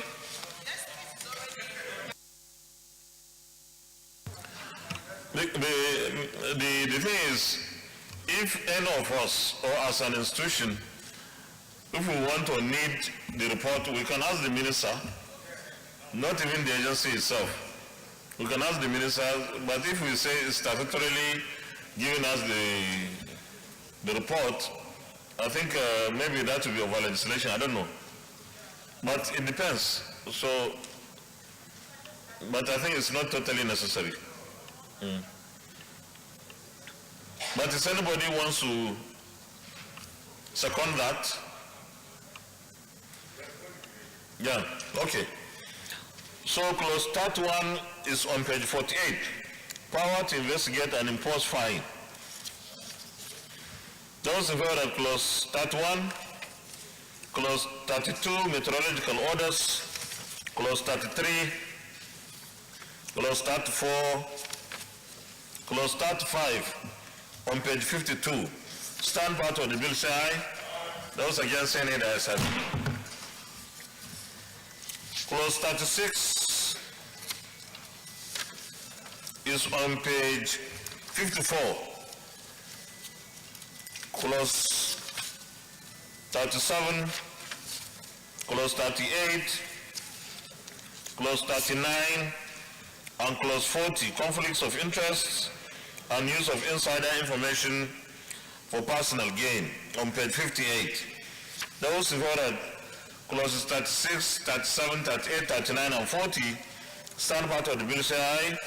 Those against say nay, the ayes have it. Clause 41.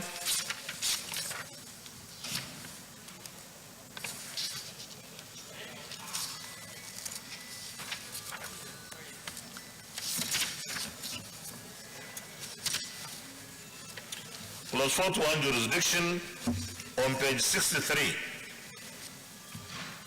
Clause 42, clause 43, clause 44, and clause 45.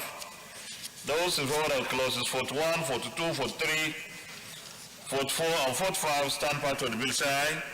Those against say nay, the ayes have it. Those in favor of the long title, those in favor of the interpretation stands part of the bill say aye. Those against say nay, the ayes have it. Those in favor of the short title stands part of the bill say aye. Those against say nay, the ayes have it. Those in favor of the schedule stands part of the bill say aye. Those against say nay, the ayes have it. Those in favor of the explanatory memorandum on page 84 stands part of the bill say aye. Those against say nay, the ayes have it. Those in favor of the long title on page 1 stands part of the bill say aye. Those against say nay, the ayes have it. Leader of the Senate. Mr. President, my highly respected and distinguished colleagues, I rise to move that the chair reports progress. I so move. Minority Leader. Mr. Chairman, I second the motion that the chair report to plenary to report progress. Colleagues, those in favor of the motion that the Senate reverse to plenary for the chair to report progress, say aye. Those against say nay, the ayes have it.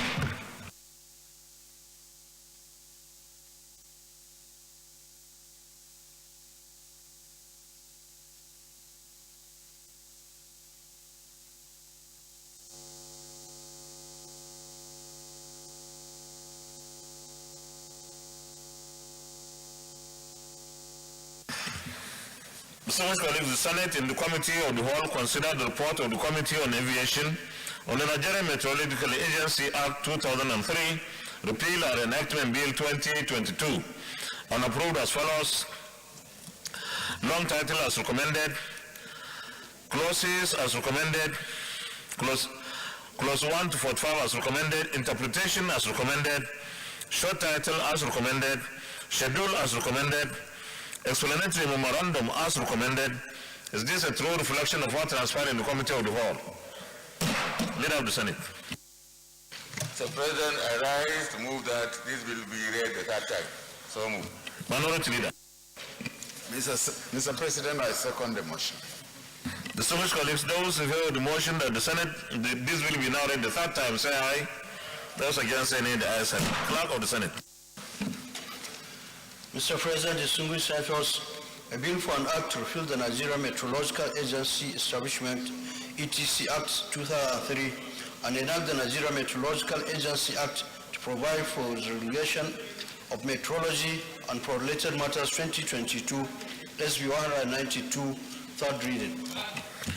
A bill for an act to repeal the Nigerian Meteorological Agency Establishment ETC Act 2003 and enact the Nigerian Meteorological Agency Act to provide for the regulation of meteorology and for related matters 2022 third reading taken and the bill is passed. Secretariat, the spelling, is it? Okay. Leader of the Senate.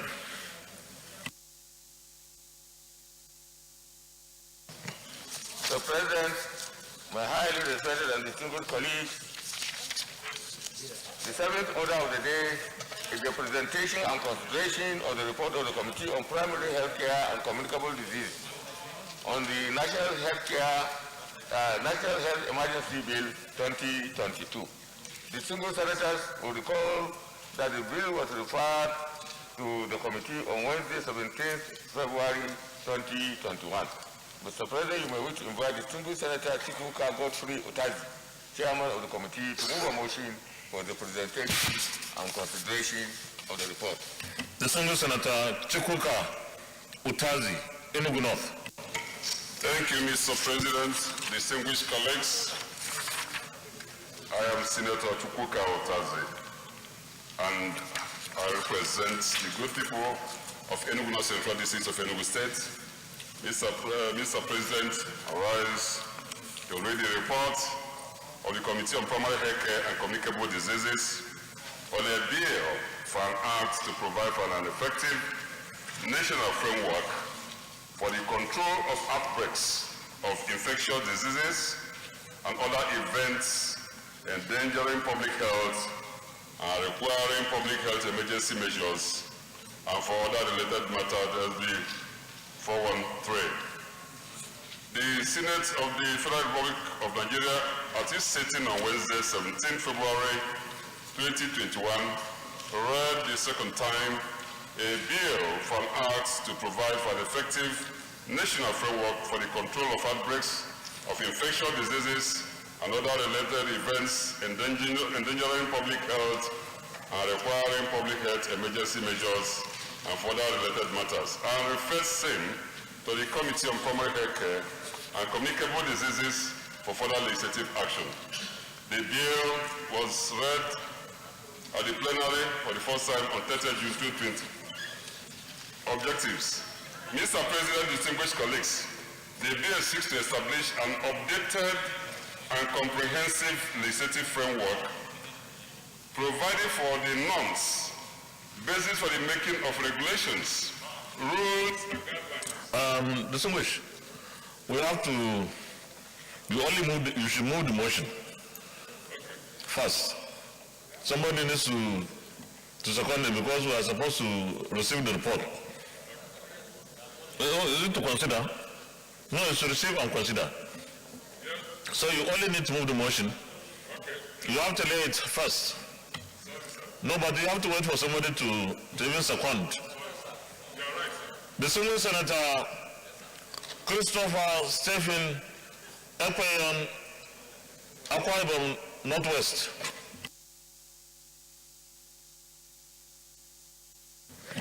The motion moved by Senator Chikuka Utazi.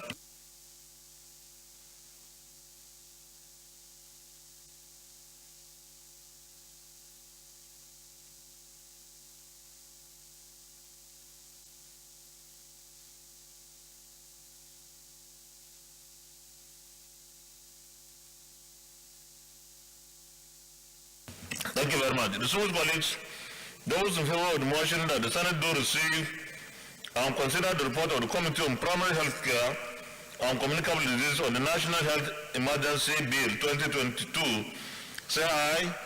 Those against say nay. You may let the report, Mr. Chairman.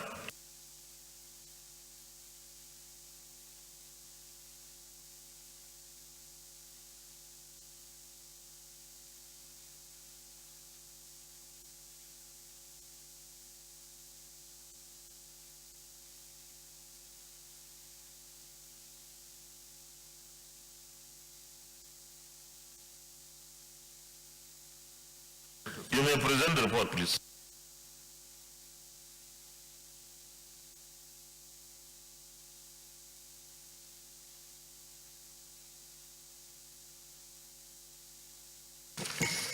The Senate of the Federal Republic of Nigeria is sitting on February 2021 read the second time a bill for an act to provide for an effective national framework for the control of outbreaks of infectious diseases and other events endangering public health and requiring public health emergency measures and for other related matters. I refer same to the Committee on Primary Health Care and Communicable Disease for further legislative action. Objectives. Mr. President, distinguished colleagues, the bill seeks to establish an updated and comprehensive legislative framework, providing for the norms, basis for the making of regulations, rules and guidelines and measures to be applied in the event of any outbreak of infectious and contagious diseases or public health event within or outside Nigeria. It also provides the framework that will necessitate a declaration by the appropriate authority of a public health emergency and to provide a sound basis for the measures and actions of the appropriate authorities during the period of public health emergencies to control and contain the spread of infectious or contagious diseases or public health events. Similarly, the bill is to ensure a timely response, control and management of public health emergencies, and proper coordination in the administration and management of public health during periods of public health emergencies with necessary checks and balances, accountability and control. On the whole, the bill comprises 8 parts, 60 clauses and 2 schedules as follows. The Part 1 explains in great detail the objectives of the bill. Part 2 deals with the declaration of public health emergency and the appointment of task force. Part 3 deals with the general administration of public health emergency. Part 4 deals with the control of public health emergencies within Nigeria. Part 5 deals with the prevention and control of spread of infectious diseases from an infected area outside Nigeria. Part 6 establishes enforcement powers of the task force. Part 7 explains the rights of persons, healthcare providers, and infected persons. And Part 8 deals with miscellaneous provisions. Let me get to the legislative action.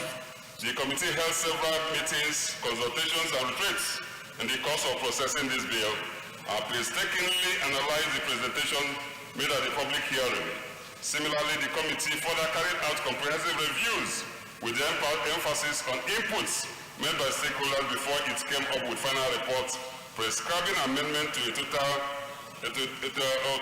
of 6 provisions as recommended by the stakeholders and accepted by the committee. Other subsequent amendments relate to the cross-referencing as well as realignment of provisions as contained in the bill.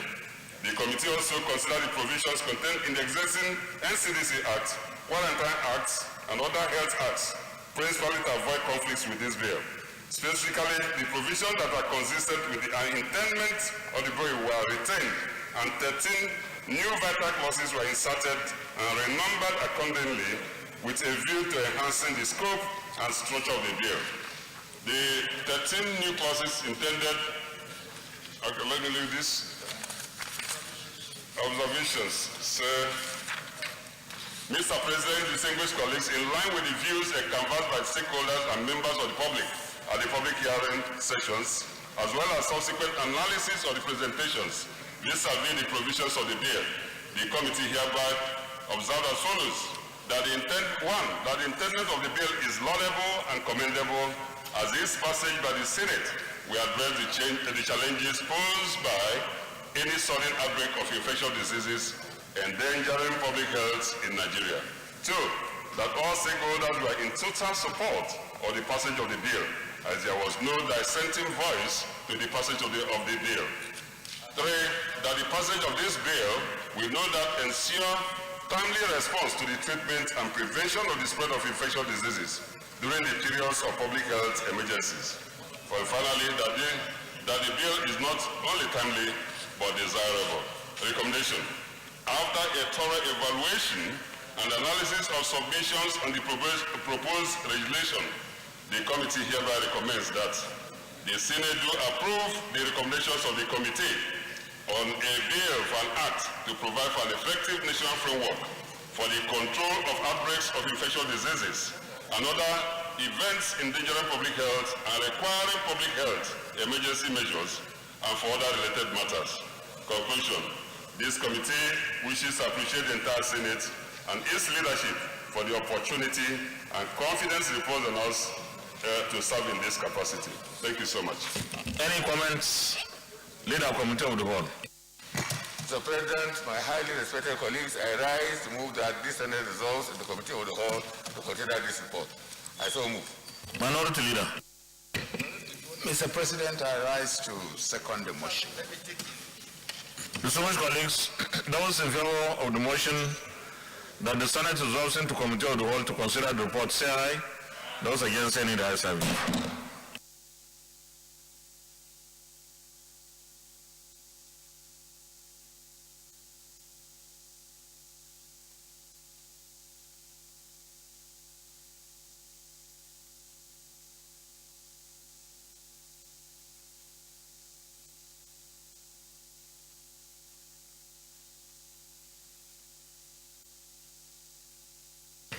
Distinguished colleagues, this bill has 60 clauses.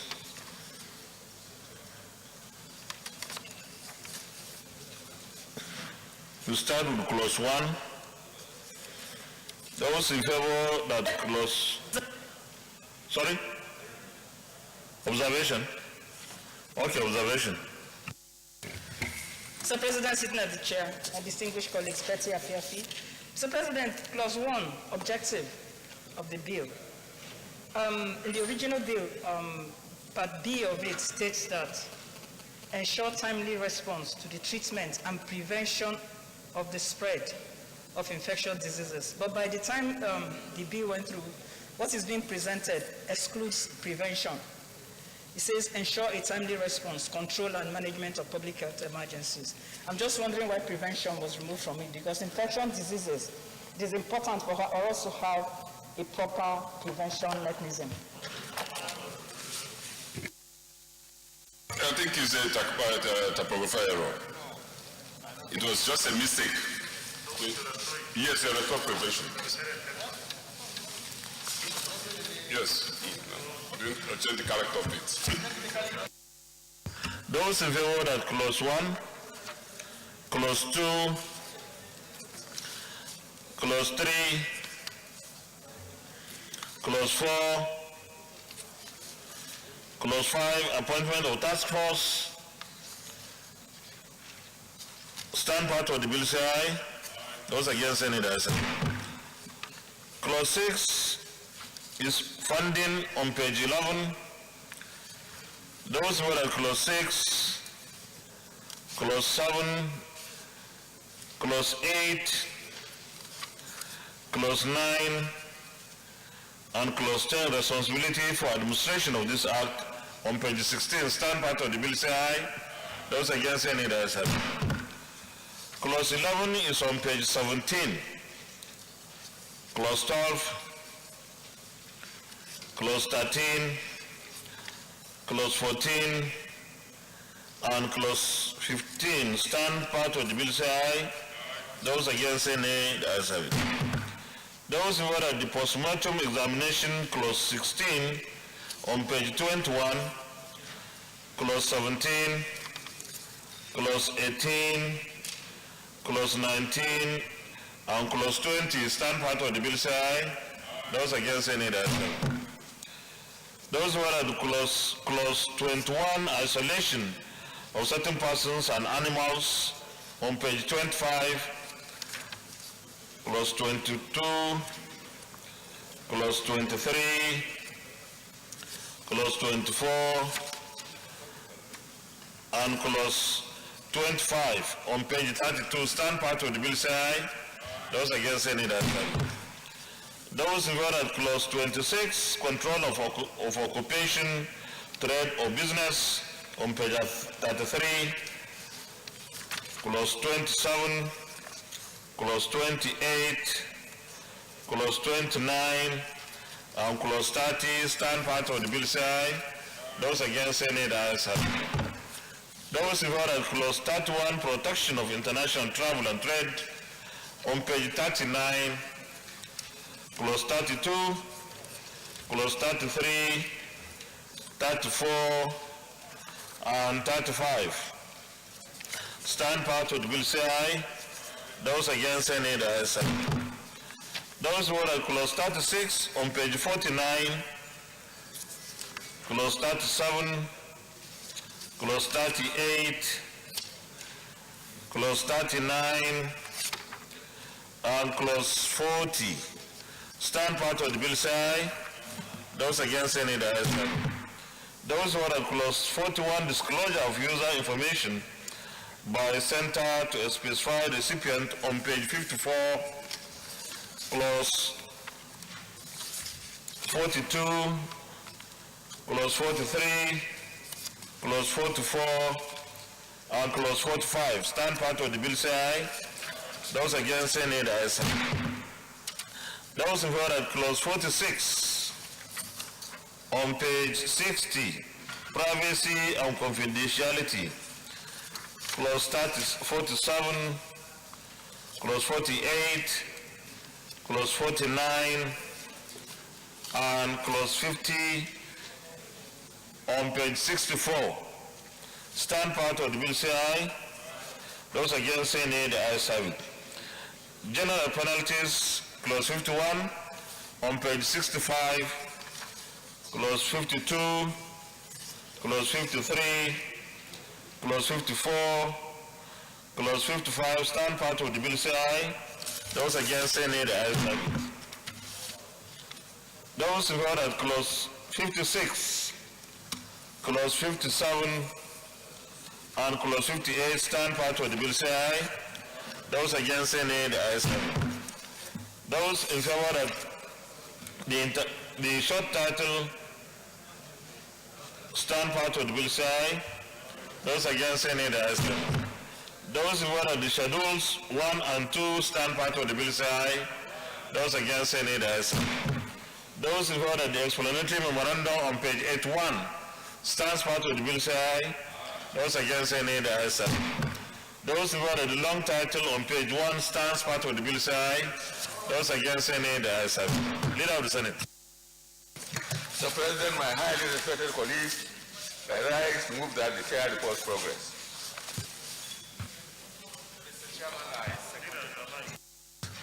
Minority Leader. Mr. Chairman, I rise to second the motion that the Senate revert to plenary to report progress. Distinguished colleagues, those in favor of the motion that the Senate reverts to plenary for the chair to report progress, say aye. Those against say nay, the ayes have it.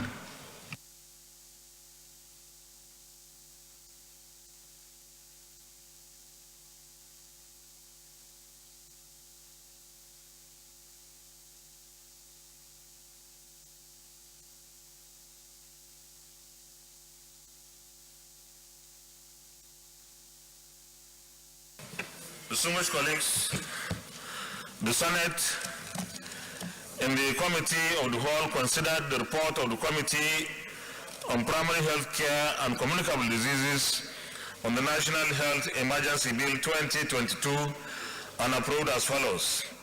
Long title as recommended, clause 1 to 58 as recommended, short title as recommended, schedules as recommended, explanatory memorandum as recommended. Is this a true reflection of what transpired in the Committee of the Whole? Thank you. Leader of the Senate. Mr. President, my highly respected and distinguished colleagues, I rise to move that this bill be read the third time. Minority Leader.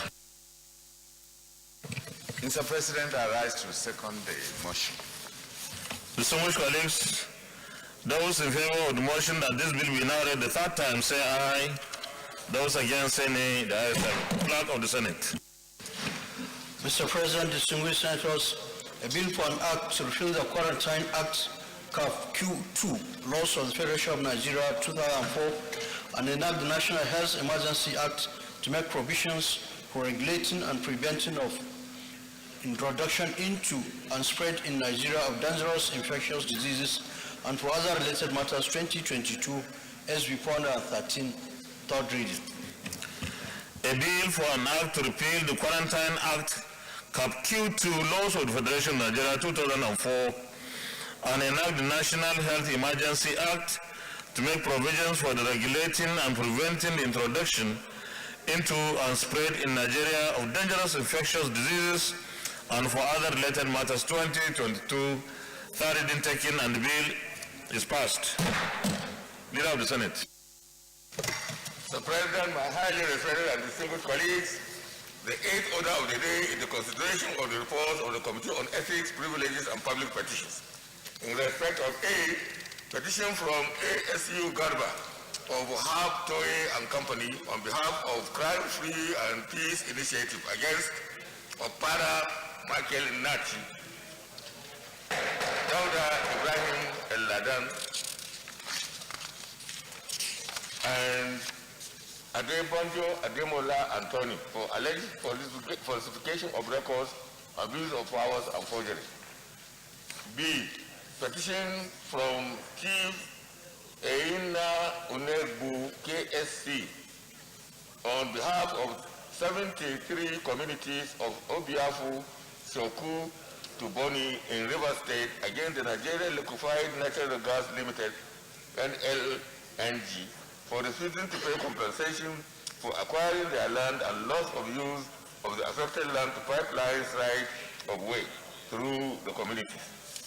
And C, petition from Sunday M. Akinwale against the Honorable Minister of Education and the Director General National Youth Service Corps, NYC, over an alleged no-release of his NYC certificate. Mr. President, you may wish to invite distinguished Senator Patrick Ayo Akinyelure to move the motion for the Senate to consider the report of the committee.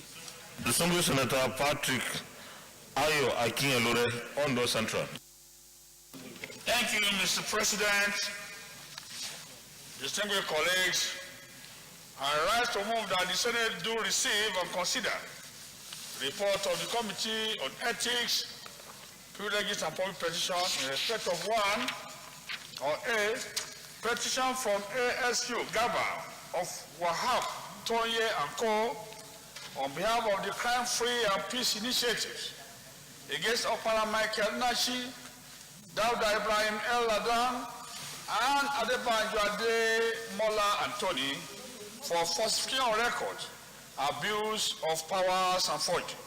B, petition from Chief Eyina Onegbu KSC on behalf of 73 other communities for Biafu, Sokoto, Boni in River State against the Nigerian Liquefied Natural Gas Limited NLNG for refusing to pay compensation for acquiring their land and loss of use of the affected land to pipeline rights of way to the community. And C, petition from Sunday M. Akinwale against the Honorable Minister of Education and Director General NYSC over an alleged non-release of his NYSC exemption letter. I so move for consideration, Mr. President. Chairman, is it receive and consider or consider?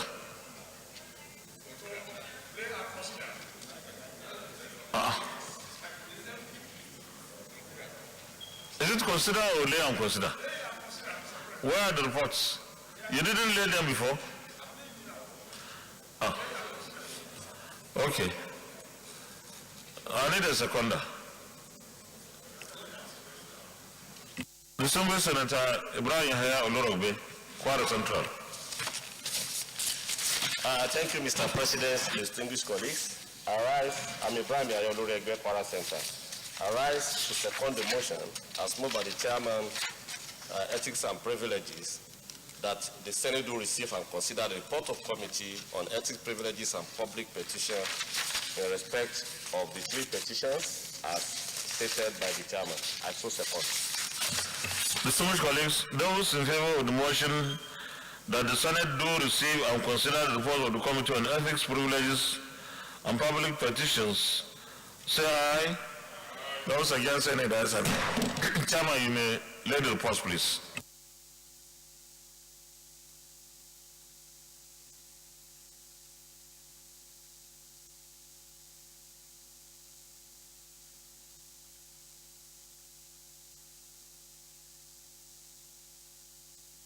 Chairman, you may give us a brief presentation, please.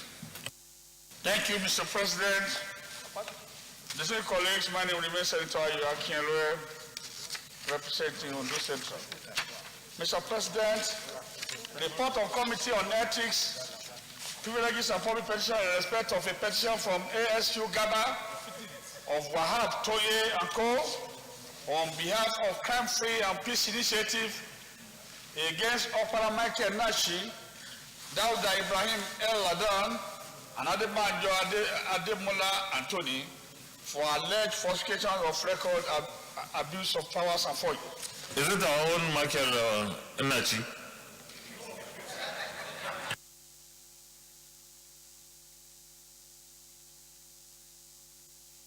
One arose on Order 41 to lay petition refer to this committee from the Office of the President of the Senate and due the ascension of the Senate to a petition from ASU, Gaba, and Wahab, Toyi and Co. on behalf of the Crime Free and Peace Initiative against Opara, Michael Nachi, Dauda Ibrahim El Ladan, and Adebanjo Ademola Anthony for alleged falsification of records, abuse of powers, and forgery, and all the Senate to look into the matter. Mr. President, in line with Order 41, the committee met and observed the following, as shown in page 4 of the report. Observation and findings. The petition was not officially brought to the committee for consideration, Mr. President, because the content of the petition, after careful observation, confirmed that the matter was already before a federal high court for consideration and eventual judgment. Recommendation. Based on the finding above, from within the petition before the committee, we hereby recommend as follows. 1. That the petition be struck out, the list of petitions before the Senate, because the subject matter of the petition was currently before a competent court of jurisdiction. Mr. President, my most distinguished colleagues, on behalf of the Senate Committee on Ethics, Privilege and Public Petition, I appreciate the Senate and leadership of Ninth Assembly, Ninth Senate for opportunity given to us to serve in this capacity as the voice of the voice of Nigeria. I so move, Mr. President.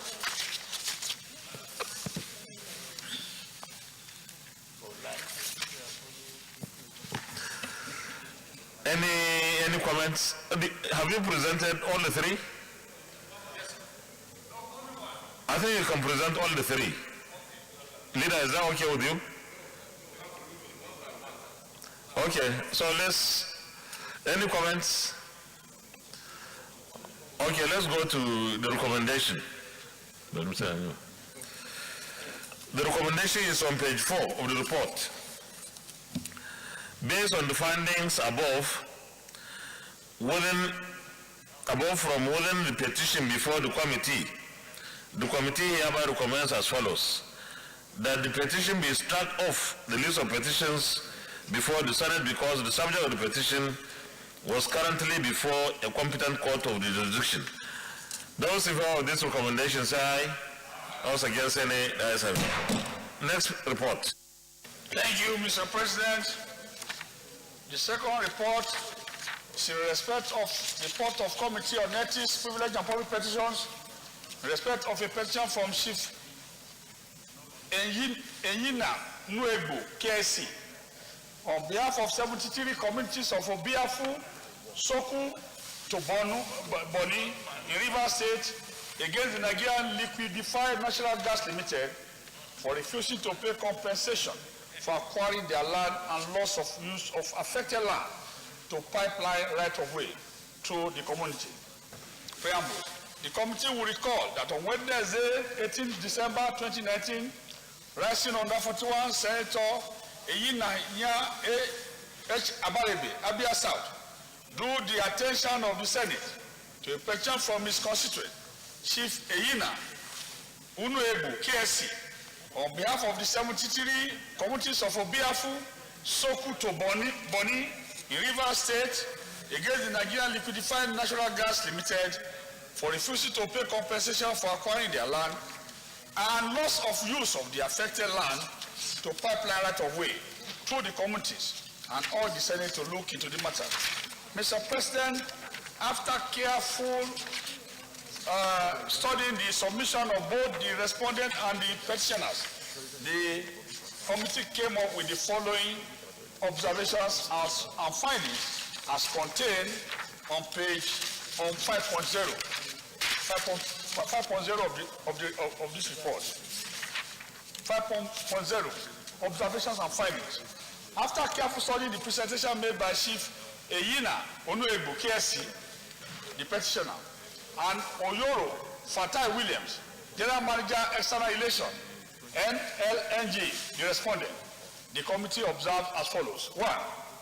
That following the incorporation of the Nigeria LNG Limited, it acquired landed properties in Rivers State in 1996, spanning over 210 kilometers for use as its pipeline right-of-way, which ended at the export terminal of the NLNG in Finima, Bodu local government area of Rivers State.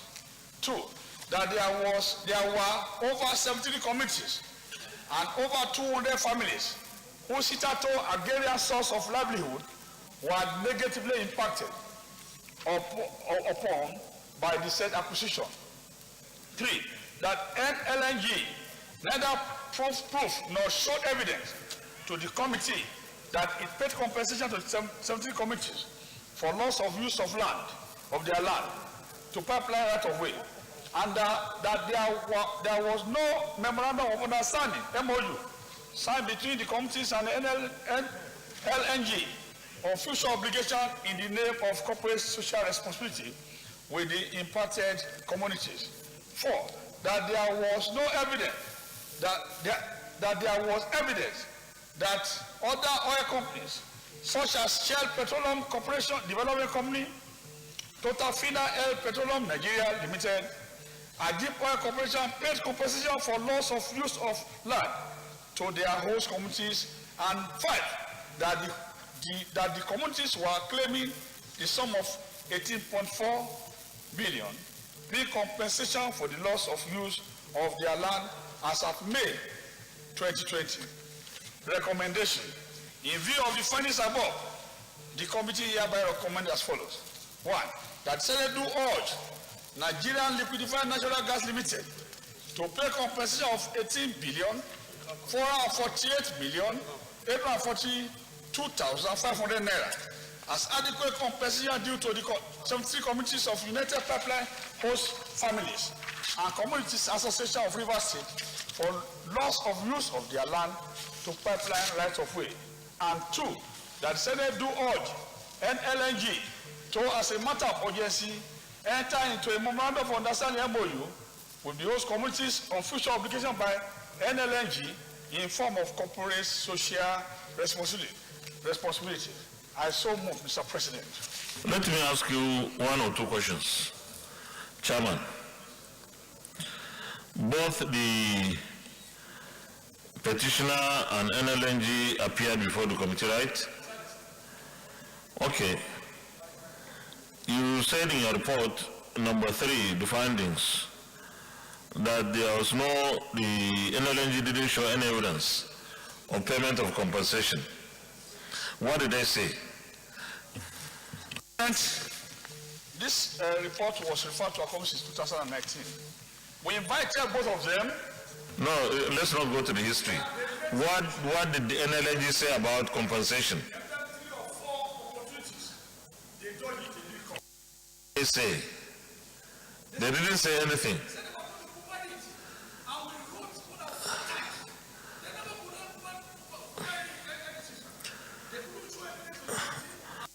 Okay, you see, I would have advised that we should have indicated that they failed to appear instead of saying they didn't show. Because if you say they didn't show, it may mean they were there, but they didn't show. But if you say they failed to appear, of course they cannot fail to appear and also show at the same time. So I think we need to establish that. Secondly, the land compensation you recommended is 18.448 billion. Who valued the land? Who valued the land?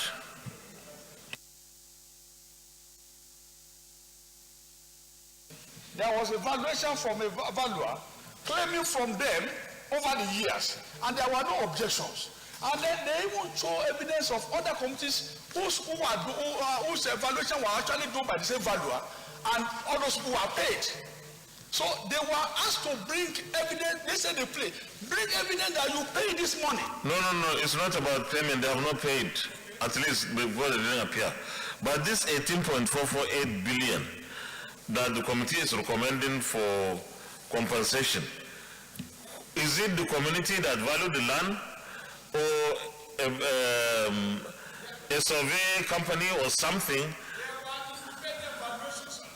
Who is independent evaluation? From who?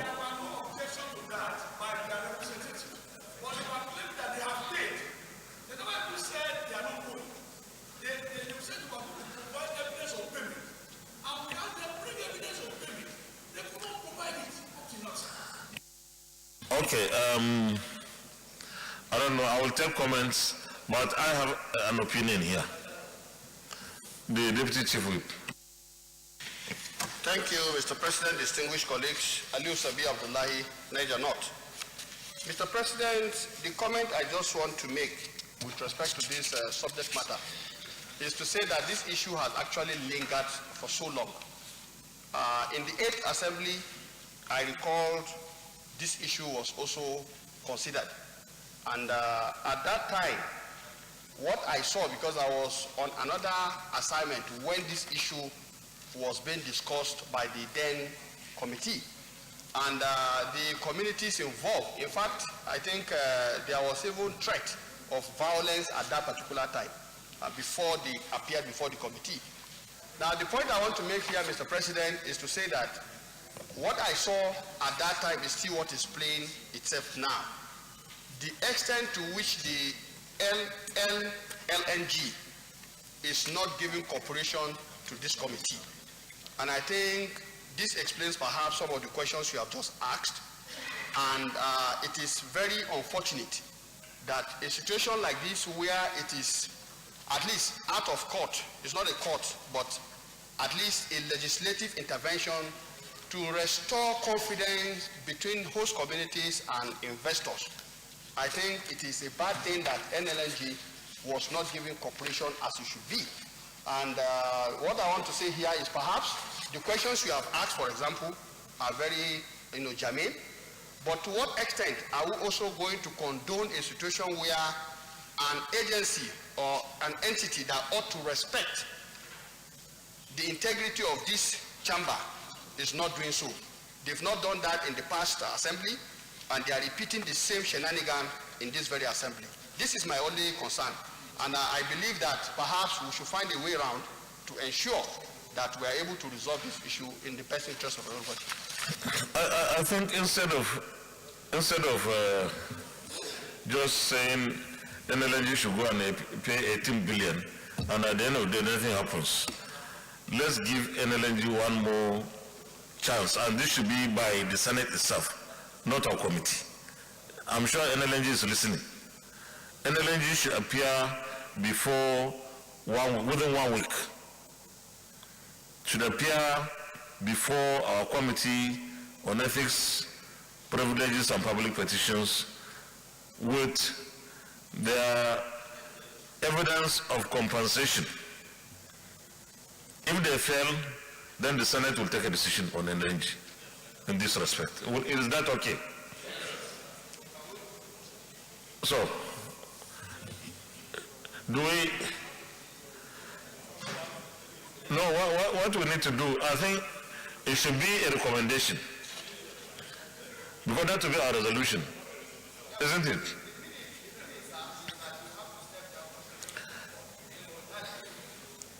Okay, we can stand down the consideration of the report. Now, by the time next 1 week, we're expecting between tomorrow and next week, Tuesday, if NLNG appears, it should come with its evidence or payment of compensation. If it doesn't, then we know NLNG is daring the Senate. And it's not a good thing to try. Because NLNG is 51% owned by the federal government of Nigeria. I don't know. Other 49, and that's substantial. So we expect that NLNG will be a responsible and a responsive corporate citizen of this country. So we stand down the consideration of the report until the next, until further legislative day or something like that. Leader, you can move this thing. Mr. President, my highly respected colleagues, I rise to move a motion that NLNG should report to our Committee on Ethics, Privileges and Public Petitions with the record of evidence of their payment of compensation within 1 week from today. And then on the basis of which the report will be re-tendered to the Senate for reconsideration. I so move. Minority Leader.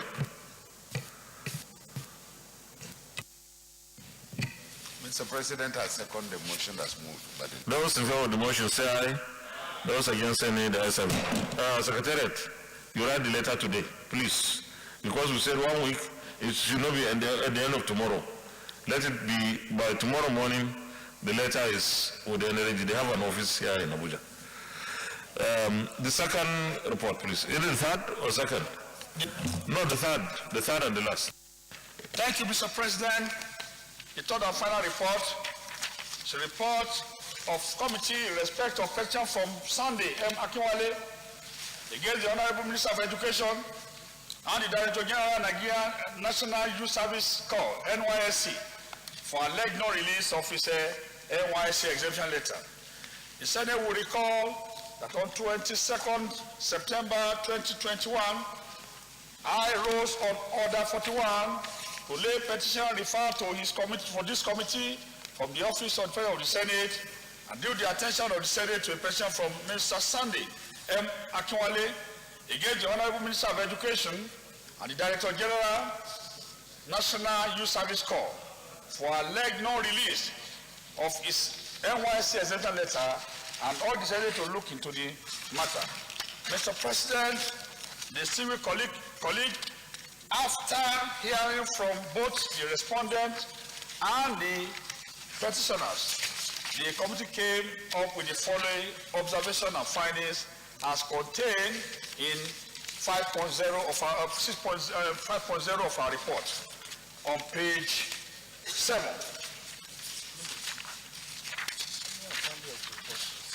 On page 6 of our report. Page 6 of our report. Observation and findings. After carefully studying the oral and written submission of Sunday Akinwale, the petitioner, and the respondent, Federal Ministry of Education, and the NYSC, the committee observes the following. 1, that Sunday Akinwale gave admission to Birmingham City University, UK, to study law with O-level results. That he had credit passes in English language, English literature, government, and 3 other subjects, atrocities, and a pass in mathematics, which were used to screen him for admission. that Sunday Akinwale graduated with LLB honors in law at the age of 41, had proceeded to Bar 1 and 2 and had been called to Nigerian Bar, and he currently practices as a partner at Lovell Chambers in Akure, Ondo State. That Birmingham City University was an accredited institution in United Kingdom, and wonder why the Federal Ministry of Education should not evaluate its credentials and process the release of his exemption certificate after he had proceeded to Nigerian Law School and having been called to Nigerian Bar and currently a practicing lawyer. 4, that the Federal Ministry of Education subjected Sunday Akinwale to harsh condition by compelling him to go and recite for mathematics at O level. 5, that the policy of the National Standing Committee of the Federal Ministry of Education on foreign qualification negates Section 11 of the NYSC Act, Cap 84, Laws of the Federation of Nigeria 2004, that the Act empowered the NYSC, among others, under duties, to issue a discharge certificate to every member that has successfully completed the 1-year mandatory service. However, in place of the discharge certificate, an exemption certificate may be issued to those that graduated at age 31 and above. That the policy stood the way of a release of the exemption certificate to Mr. Sunday Akinwale. 6, that the policy of the National Standing Committee on candidates who had already obtained their first degree with deficient entry qualification should receipt for the affected paper before being cleared for NYSC was not backed by law and so could not stand. Recommendation. Based on the above findings, the committee hereby recommends as follows. 1, that the Senate do urge the Federal Ministry of Education to forthwith issue the petitioner an exemption certificate, since the reason for denying him the exemption certificate was unlawful and illegal. And 2, that the policy of National Standing Committee of the Federal Ministry of Education on foreign student qualification be scrapped as it is unlawful and without any form of bargaining by any non-legislation. Conclusion. Mr. President, most distinguished colleagues, on behalf of the Senate Committee on Ethics, Privilege and Proper Person, I appreciate the Senate President and leadership of the United Senate for appointing me to serve in this capacity as the voice of the voiceless Nigerian. I so submit for question. Deputy Senate Leader. Thank you, Mr. President. I'm worried about the second recommendation that the National Standing Committee of the Federal Ministry of Education on foreign student qualification be scrapped. I think this is an administrative machinery set up by the ministry to authenticate and also verify the institutions from which some of these people are coming from. We know there are so many universities, some of them you cannot even, by state or by the quality of their work, you cannot call them universities. There are commercial universities abroad. So there's a need for us, for the ministry to authenticate the quality of the education and also the quality and the authenticity of the certificate that these people are bringing in. It's an administrative machinery set up by the ministry, and I don't think we can ask them to scrap it. Thank you, Mr. President. Senator Ibrahim. Thank you, Mr. President. I have 2 observations. 1, on page 6 of the report, the ministry alleged that Mr. Sunday Akinwale did not, that the certificate he presented did not carry the name of acclaimed university. I wonder whether the committee was able to confirm this, because that is a fundamental issue to this case. The fact that he could go through law school and so on, but they are alleging that means what he presented to them did not even carry, he didn't present certificate of Ghana University. My second observation is also to support the last speaker. The committee, to me, went of a via advance of his mandate in the petition. The National Standing Committee is very relevant for this country. There are several things happening all over the world. Several people establishing schools which are termed school for export only. We have institutions, particularly in Africa, that we say in 1 year, 2 years, you obtain a degree. people can come. It is only through our Ministry of Education that we are able to ensure that these standards are maintained. The other thing that we should note is that what is here is for people that got in certificate or bring in certificates and wants to join either national institutions or to join agencies of government. If you obtain your certificate and you want to do your private thing, you don't need to go to Ministry of Education. But where you want to join services, the standard of the country, of our country, must be maintained. So we should, as a Senate and as a National Assembly, we should not scrap such institutions that is there to ensure standard and ensure that our country enroll people that have good standard. These are my two observations. Mr. President, distinguished colleagues, I think I respect the views expressed by the previous speakers on this subject matter. However, Mr. President, distinguished colleagues, there are one or two issues we should also look at. From the report, the petitioner has attended the law school. The question is, how did the law school assess and accepted him to be a student of the Nigerian law school? For effect, Mr. President, distinguished colleague, I knew, for example, the issue had been resolved, but before it was resolved, National Open University students, of which I was a pioneer student, I had to drop because of the lack of accreditation, did not accept students from this. So it means the Nigerian law school has a standard also. And that standard, to my mind, as far as that profession is concerned, is a gatekeeper. If you don't meet that standard, you cannot even enter in the legal profession. So for him to have passed that test, to my mind, it tells me that the Nigerian law school is satisfied with the quality of the curriculum from that university that he said he has attended.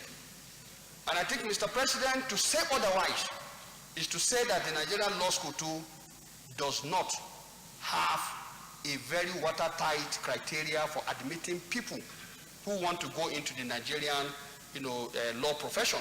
And I don't believe that is the correct picture. The correct picture is that we have a law school that is very thorough, that is respected, and is serving as the gatekeeper for anybody who wants to enter into that legal profession.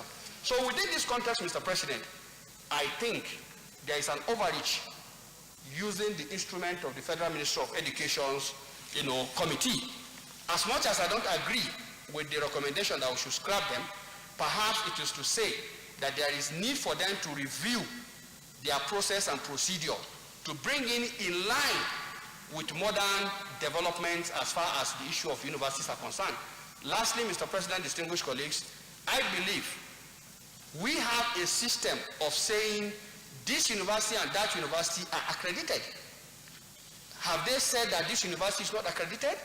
When our students are going outside, of course, we have a duty of care to inform them that the university you are going to attend is not accredited.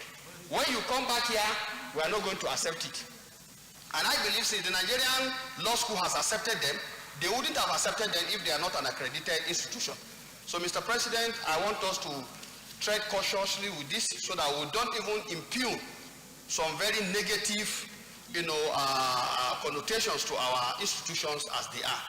I so submit. Senate Leader. Mr.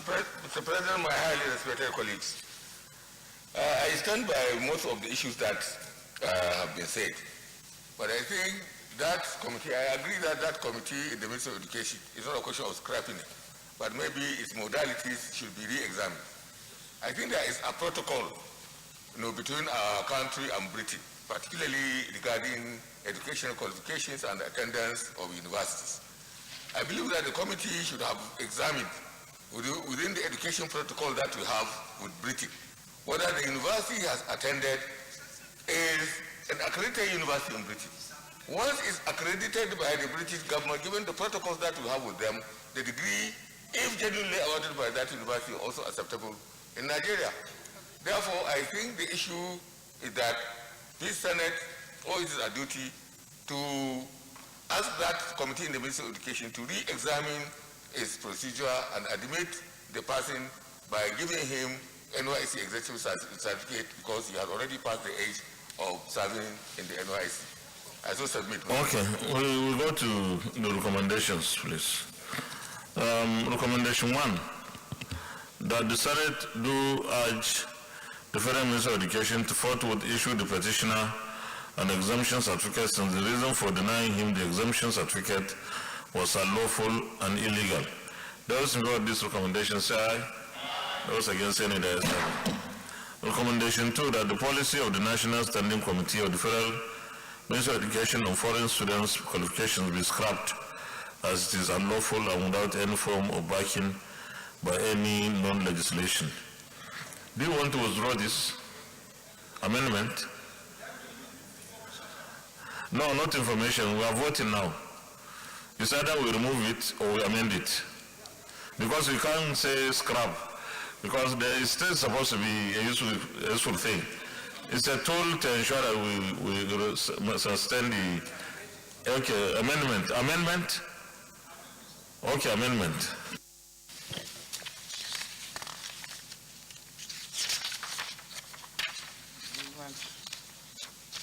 That the policy of the Standing Committee on candidates who had already obtained their first degree with efficient entry qualification in mathematics. In mathematics. No, sir. That's why I say I want information, sir. No, please.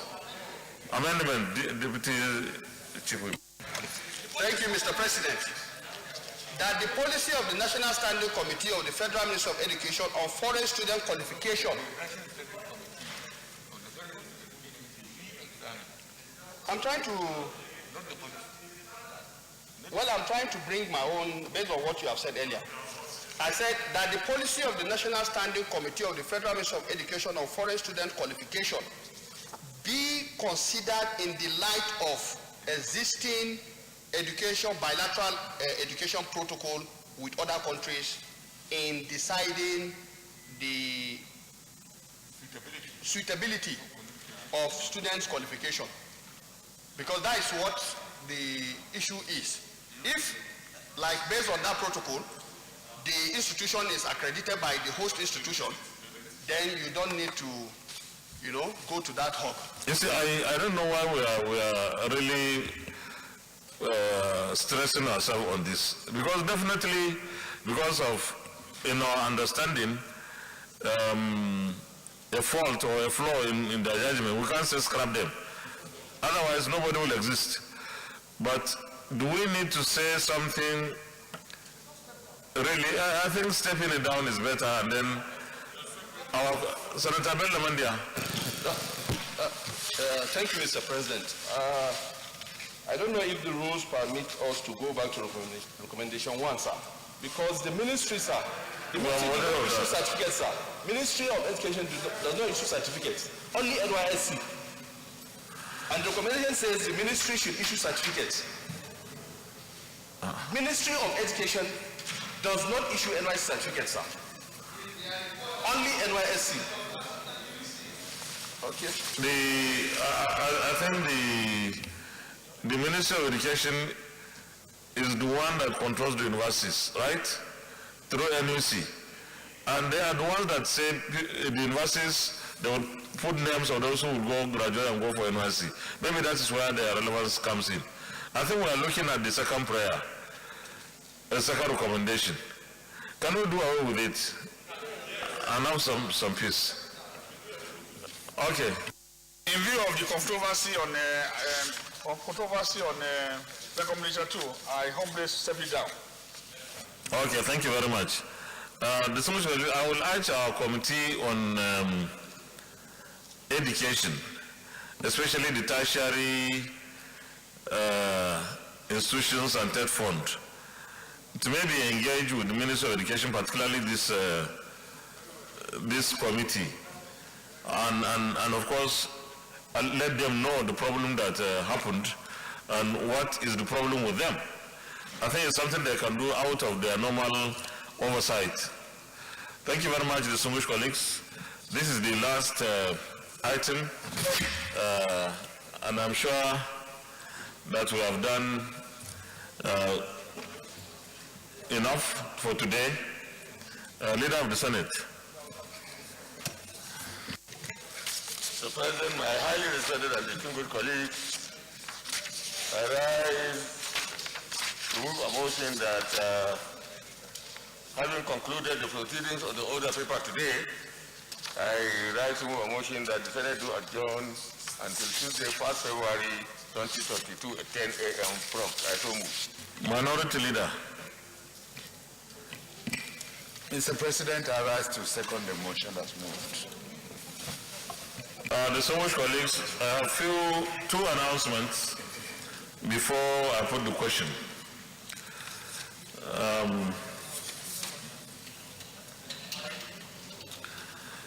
The Senate Committee on Host Communities Development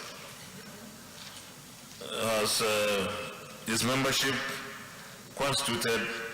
You recall that previously the Senate announced the chairman of the committee, Senator Degi Eremeo Biobarakuma. Now we have a vice chair of that committee, that is Senator Nora Ladi Dadut, and then I think about 14 or 15 members who will be informed through a letter from the office of the Senate leader.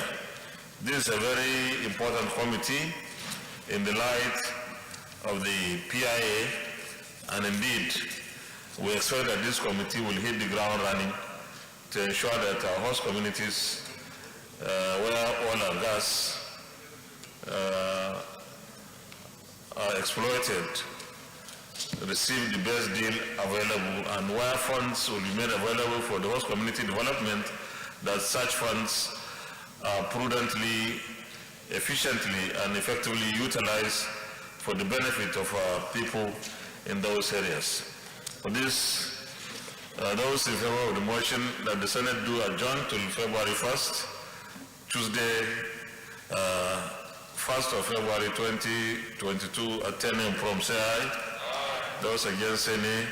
The Senate is hereby adjourned till 1st of February, that's Tuesday, 2022 at 10 a.m. prompt. And we expect our committee on review of the 1999 Constitution to continue its job from today up till the next 1-2 weeks for us to have the report here in the Senate in plenary. Thank you very much.